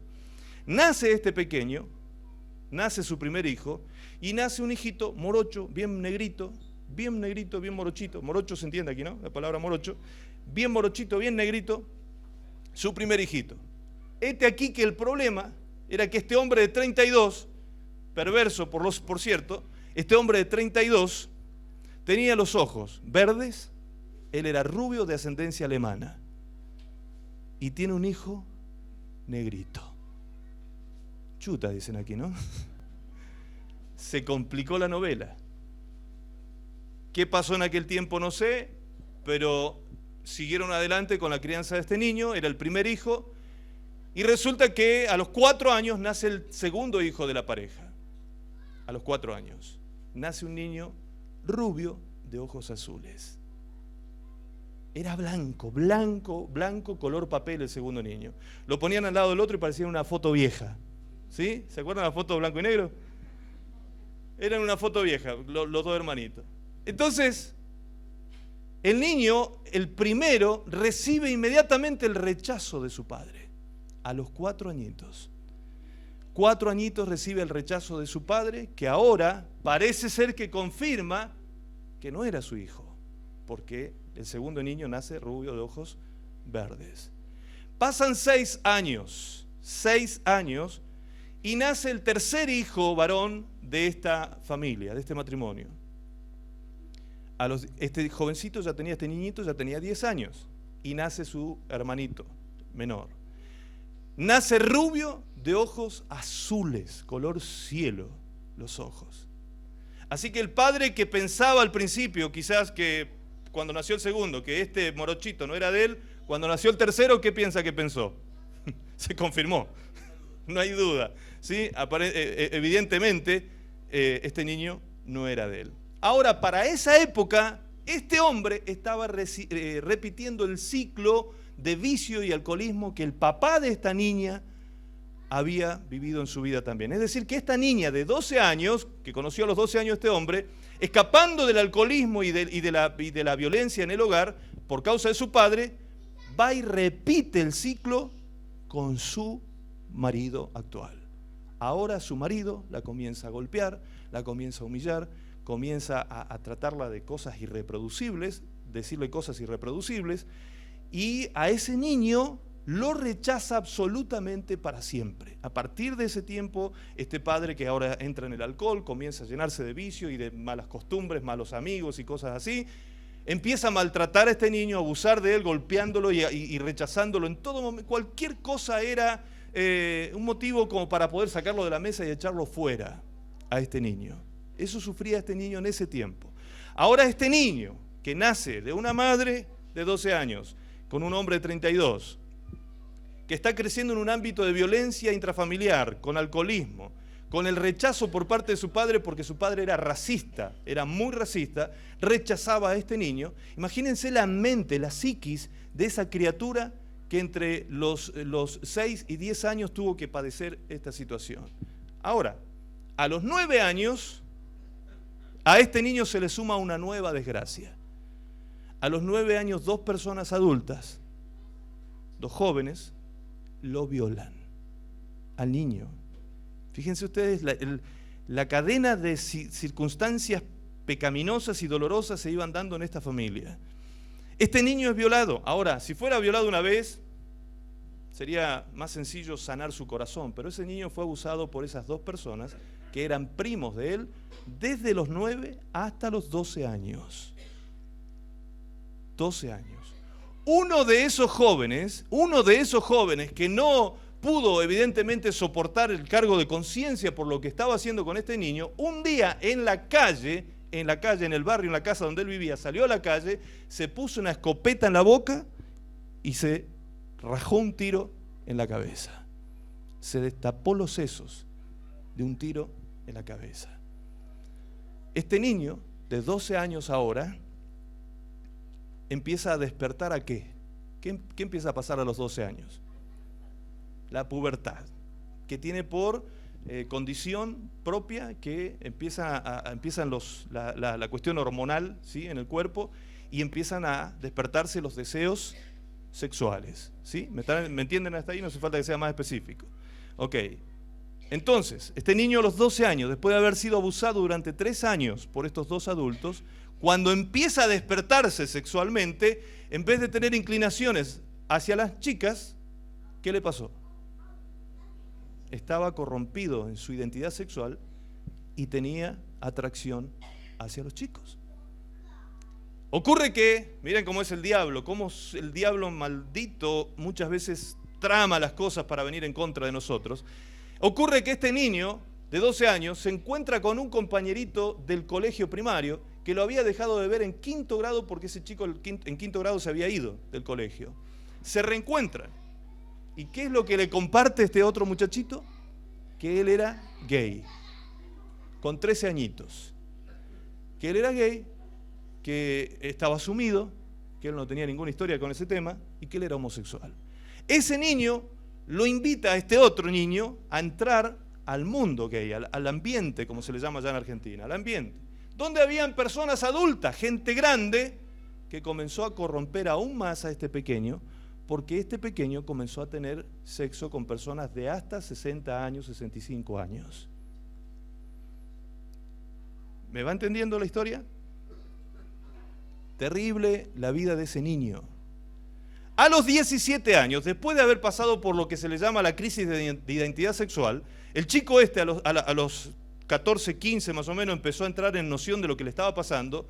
Se da cuenta que él se sentía como si fuese una mujer encerrada en un cuerpo de hombre, porque se sentía atraído por hombres.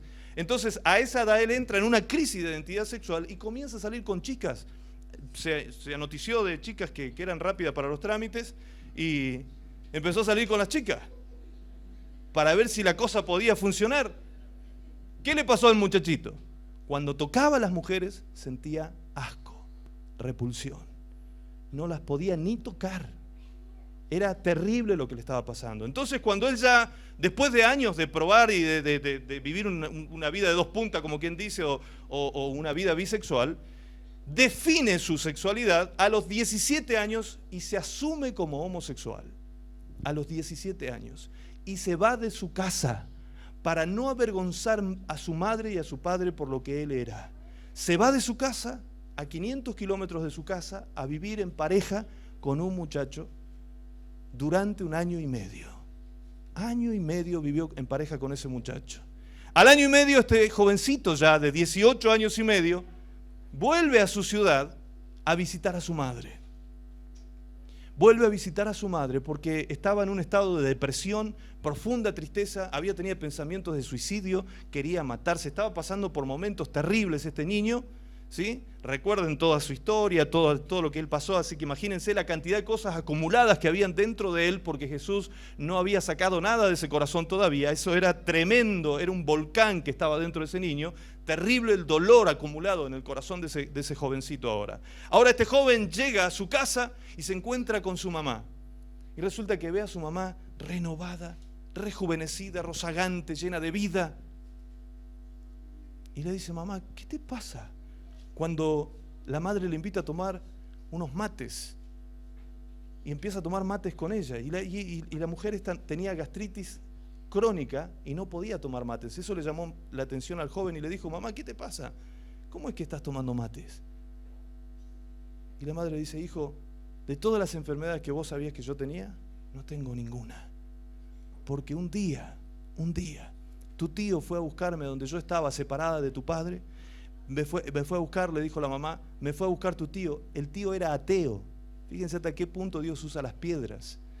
Fue a buscarme tu tío porque como yo había andado por médicos, curanderos, parapsicólogos, curas, sacerdotes y todo un montón de gente que buscando ayuda y nunca había podido ser libre de nada, vino tu tío, me encontró en un estado de depresión en la cama y me dijo: mirá, acá a unas cuadras hay unos canutos haciendo una campaña evangelística, le dijo. Así le dicen aquí también, ¿no? Dice, ese nombre fue de acá para allá, me parece. Y dice, hay unos canutos haciendo una campaña evangelística, dice, ¿qué te parece si te llevo a ver si estos canutos te pueden hacer algo? Le dijo. Capaz que te pueden ayudar con algo. El ateo le dijo eso. Se la lleva a su hermana a la campaña. La mujer escucha el mensaje de Cristo, lo cree, lo recibe en su corazón, acepta a Cristo esa noche y Dios la sana de todas sus enfermedades. Dios se glorificó esa noche en su vida sanándola de todas las enfermedades. Entonces el joven quedó como que, ¿qué es esto? ¿Qué? ¿Le lavaron la cabeza a mi madre? ¿Esto es un lavado de cerebro? ¿Y dónde pasó eso? Y mirá, yo estoy yendo a tal iglesia, le dice la mamá, ¿por qué no te venís este fin de semana? Le dice al hijo, a vos te va a hacer bien tener a Jesús en tu corazón. ¿Qué Jesús ni Jesús? Y este muchacho se volvió loco, ¿cómo se le ocurría decir eso? Y la curiosidad por ver la transformación y el cambio tan profundo en su madre, llevó a este joven a que aceptase la invitación a ir ese sábado a una vigilia. Un día como hoy, un sábado, va a una vigilia y resulta que él veía, analizaba, se sentó al fondo del templo y analizaba lo que pasaba en el lugar y la pastora que estaba dirigiendo le daba oportunidad a la gente para que pasara y como hizo hoy el pastor, le dio el micrófono y la gente daba gracias. Y había gente que le daba gracias a Dios por sanidades, por milagros, por restauración familiar, por milagros financieros, por distintas cosas. Y este joven comenzó a pensar esto. Quizás alguno esta noche también lo piense aquí. Este joven pensaba, este pastor debe tener arreglado el asunto con esta gente. Este no me engaña. Este seguro que le tira una tarasquita acá a la gente para que la gente diga estas cosas y le haga propaganda a él, porque todos decían, sí, el día que el pastor oró por mí y me sanó de tal cosa, y que yo, todos haciendo propaganda ahí del pastor. Entonces, yo pensaba, este chico pensaba esto, ¿no? De que el pastor tenía a la gente contratada en aquel lugar para que dijesen semejante cosa. Ahora, sí, bien, el pastor. Ahora, la pastora toma el micrófono en un momento y dice, le vamos a dar la oportunidad a la hermana Edita. La hermana Edita estaba sentada aquí adelante, de este lado, y este joven, que la hermana Edita era la mamá de este joven, el joven estaba allá al fondo, estaba en la puerta del templo al fondo, y estaba allá al fondo. En un templo grande, habían unas 300 personas. Pasa la hermana Edita, y este joven queda sorprendido, porque su mamá Era una mujer despersonalizada, golpeada, humillada. Había perdido su dignidad, no tenía personalidad. Salía a hacer las compras y salía con la bolsita así, no saludaba ni a los vecinos. ¿Me entiende? Lo que es una persona así, la personalidad totalmente destruida. Pasa esta mujer como gran oradora, toma el micrófono y empieza a decir, doy gracias a Dios, hermanos, porque con una sonrisa de oreja a oreja, porque Dios me tiene aquí con vida, con salud y qué sé yo, y contó un poco su testimonio, y dice, además doy gracias a Dios porque mi hijo está aquí en esta noche, me está acompañando, y lo mandó al Cana, lo mandó al frente, al pibe que estaba escondido allá al fondo, se estaba escondiendo porque él estaba investigando, él no había ido a buscar a Dios, ni cosa que se le parezca a Dios, él estaba allí viendo a ver cómo le lavaban el cerebro a la gente, y la mamá lo mandó preso esa noche. Toma el micrófono la pastora y dice, vamos a orar por el hijo de la hermana, dice la pastora. Y se ponen todos de pie y comienzan a orar. En ese momento ese joven que estaba allí al fondo, sorprendido por ver a su mamá con tremenda transformación, tremendo cambio, y al escuchar que la gente hablaba con Dios y le pedía a Dios por él, le vino un nudo en la garganta y comenzó a llorar. Y este joven cayó de bruces allí en la banca donde estaba para esconderse, que nadie lo viera cómo lloraba allí en la banca, se derramó llorando. Y en ese momento en que comienza a llorar allí, una imagen empieza a pasar delante de él, como si fuese secuencia de imágenes. Y este joven se veía con los hombres que había estado haciendo lo que hacía. ¿Se imagina? ¿Sí?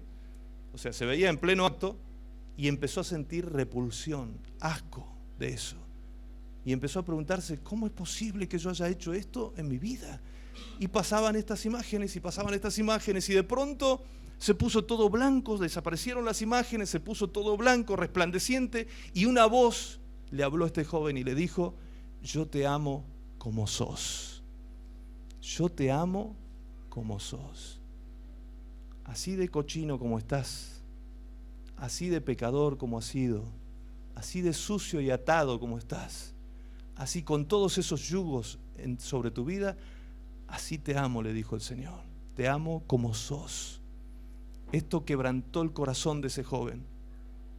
Quebrantó el corazón de ese joven tan profundamente que en ese momento el joven habló con Dios y le dijo, Señor, si es verdad lo que esta gente ha contado esta noche, que tú eres un Dios que sanas a la gente, que cambias el corazón de las personas, que cambias las familias, que transformas las vidas de las personas, si tú existes realmente a este nivel, que tú puedes cambiar y transformar a las personas, yo te entrego mi vida esta noche, le dijo este joven, te entrego mi vida esta noche, y si tú me cambias a mí, le dijo este joven, tú sabes que yo no pude cambiar, yo quise cambiar, pero no pude porque lo intenté, busqué mujeres y demás y no pude cambiar, yo soy esto y no puedo dejar de ser esto, le dijo este joven, pero si tú me puedes cambiar, yo te prometo que te serviré el resto de mi vida. Y en ese momento este joven comienza a tener una experiencia impresionante de liberación, comienzan a salir cosas de su cuerpo, a salir.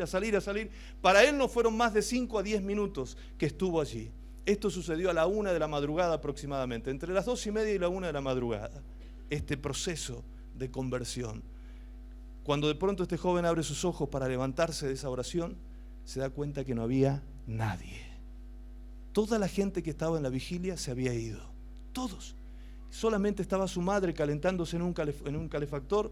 Y se acercó al joven cuando lo vio que estaba levantándose y le dice, hijo, ¿te sentís bien? Y el hijo le responde, mamá, mejor que nunca en mi vida me he sentido tan bien como ahora. Y le dice, pero mamá, ¿dónde está la gente que estaba aquí? ¿Dónde está la gente que estaba aquí? ¿Qué le pasó? ¿Dónde se metieron? Y la madre le dice, hijo, se fueron. ¿Pero cómo se fueron si esto no era una vigilia? Me dijiste que era hasta la madrugada, mamá. Y le dice la madre, mira para afuera, hijo. Abrí las cortinas. Él abre las cortinas y el sol estaba apareciendo en el horizonte. Había estado toda la noche arrodillado allí y para él fueron 5 a 10 minutos que había estado orando. Toda la noche llorando y siendo libertado y transformado por el poder de Dios. Ese joven que nació de esa niña, con esa historia, con tanto dolor, con tanto yugo, con tanta maldad encima, con tanta perversión, violencia intrafamiliar, alcoholismo, vicios, rechazo y cantidad de otras cosas que hoy tuve que resumir y no te las puedo contar. Ese joven que se encontró con Cristo esa noche allí es el que te está predicando la palabra de Dios en esta noche, en este lugar. Ese niño que estuvo allí bajo el yugo opresor del diablo, ese yugo fue roto por causa de la unción del Espíritu Santo de Dios. Ese joven fue transformado por el poder de Dios. ¿Puedes comprender ahora por qué me tomé estos minutos? Hay poder en el nombre de Jesús, amados. Hay poder en el nombre de Jesús. No vine aquí a contarte un cuentito de hadas, ni te vine a hacer la cabeza por nada. Vine a predicar el Evangelio de Jesucristo. Y el Evangelio de Jesucristo es de testimonio y para testimonio. Aquel que se encuentra con Cristo nunca más volverá a ser el mismo. Después de ese día, Dios me bendijo con una esposa hermosa, con 5 hijos preciosos, con 4 nietos preciosos. Y hace 24 años que estamos sirviendo en el ministerio de Cristo. Cristo, solamente Cristo, Cristo puede cambiar la vida del hombre y de la mujer. Solo Cristo lo puede hacer. Dáselo fuerte. Ese aplauso es para Cristo. Dáselo fuerte, dáselo fuerte. Hay poder, hay poder, hay poder, hay poder en el nombre de Jesús. Hay poder en el nombre de Jesús. Solo Cristo puede cambiar tu historia. Tu historia cambia a partir de Cristo. Segunda de Corintios 5:17 dice, de modo que si alguno está en Cristo, nueva criatura es. Yo doy fe de eso. Nueva criatura es. Las cosas viejas pasaron. He aquí todas son hechas nuevas. El mundo, porque tiene ignorancia de estas cosas, no entiende a los jóvenes y a las personas que están metidos en ese estilo de vida. No los entienden, los condenan, los prejuzgan. Y no solo el mundo. A veces me encuentro con iglesias que hacen eso también. No entienden a un chico que está atrapado por la homosexualidad. No entienden lo que está viviendo, el infierno que está viviendo ese niño. No lo entienden. Y a veces lo prejuzgamos. Hasta he encontrado lugares donde se hacen marchas repudiando eso y repudiando a las personas. Usted no tiene por qué repudiar a la gente. Jesús miró a la prostituta y le dijo, ni yo te condeno. A la mujer adúltera, ni yo te condeno. Vete y no peques más. No hay nadie aquí que pueda levantar el dedo acusador contra nadie. Todos somos pecadores. Todos, absolutamente todos somos pecadores. A una, dice la palabra, nos hemos descarriado todos. Todos. Por eso hoy, aquí, quizás todos tenemos la oportunidad de arrepentirnos. Usted dirá, pero yo soy cristiano. Qué bueno que es cristiano. Es mejor un cristiano arrepentido. Es mejor un cristiano arrepentido. Porque aún siendo cristianos tenemos que seguir arrepintiéndonos cada día de muchas cosas que hemos entendido mal, que hemos practicado mal, que hemos dicho mal, que hemos pensado mal, que hemos sentido mal. Esta es su oportunidad, mi hermano. Si usted quiere un poder de transformación sobre su vida como el que vino sobre la mía, la unción del Espíritu Santo que pudre los yugos de maldición sobre su vida, si usted lo quiere, esta es su noche. Dios me trajo aquí para decirle esto, para decirte, te amo, dice el Señor, te amo. Si di a mi hijo por ti, ¿cómo te voy a negar las demás cosas? Jesús te dice, di mi vida por ti, ¿cómo te voy a negar las demás cosas? Te amo como sos, te amo con todos tus problemas, tus errores, tus virtudes, te amo como sos, tal cual como estás, así de cochino, así de pecador, así de inmundo, así te amo, dice Dios. Así te amo, porque quiero hacer de ti una nueva criatura, una nueva persona con una vida abundante y plena, que llegues algún día a ser un varón maduro y perfecto, como dice la palabra, que hayas cumplido tu propósito en la vida. No estás aquí porque el aire es gratis. No estás aquí porque se equivocaron tus padres anoche. No, no eres una equivocación. Estás aquí porque Dios te engendró, Dios te escogió, Dios te trajo aquí esta noche con un plan.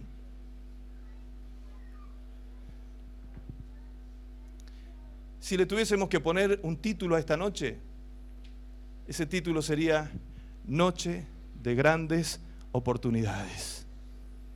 Esta noche es tu gran oportunidad. ¿Cuántos quieren decirle a Jesús, Señor, yo te quiero en mi vida, Señor, quiero que me transformes, que me cambies, que me hagas nueva criatura, Señor? Levante su mano, vamos, valientemente, el que quiera esto. No importa los años que lleva en la iglesia, no importa los años que tenga aquí adentro usted, no importa el tiempo que haya estado en la religión, Dios quiere relación con usted. Esta noche algo nuevo comienza en su vida. Esta noche algo nuevo comienza. Póngase en pie, por favor, todos los que levantaron sus manos. Y pasen aquí adelante rápidamente. Vamos a ministrarle para que usted sea sano en su corazón, libre, transformado, que se rompan los yugos esta noche. Este es el momento de liberación sobre su vida.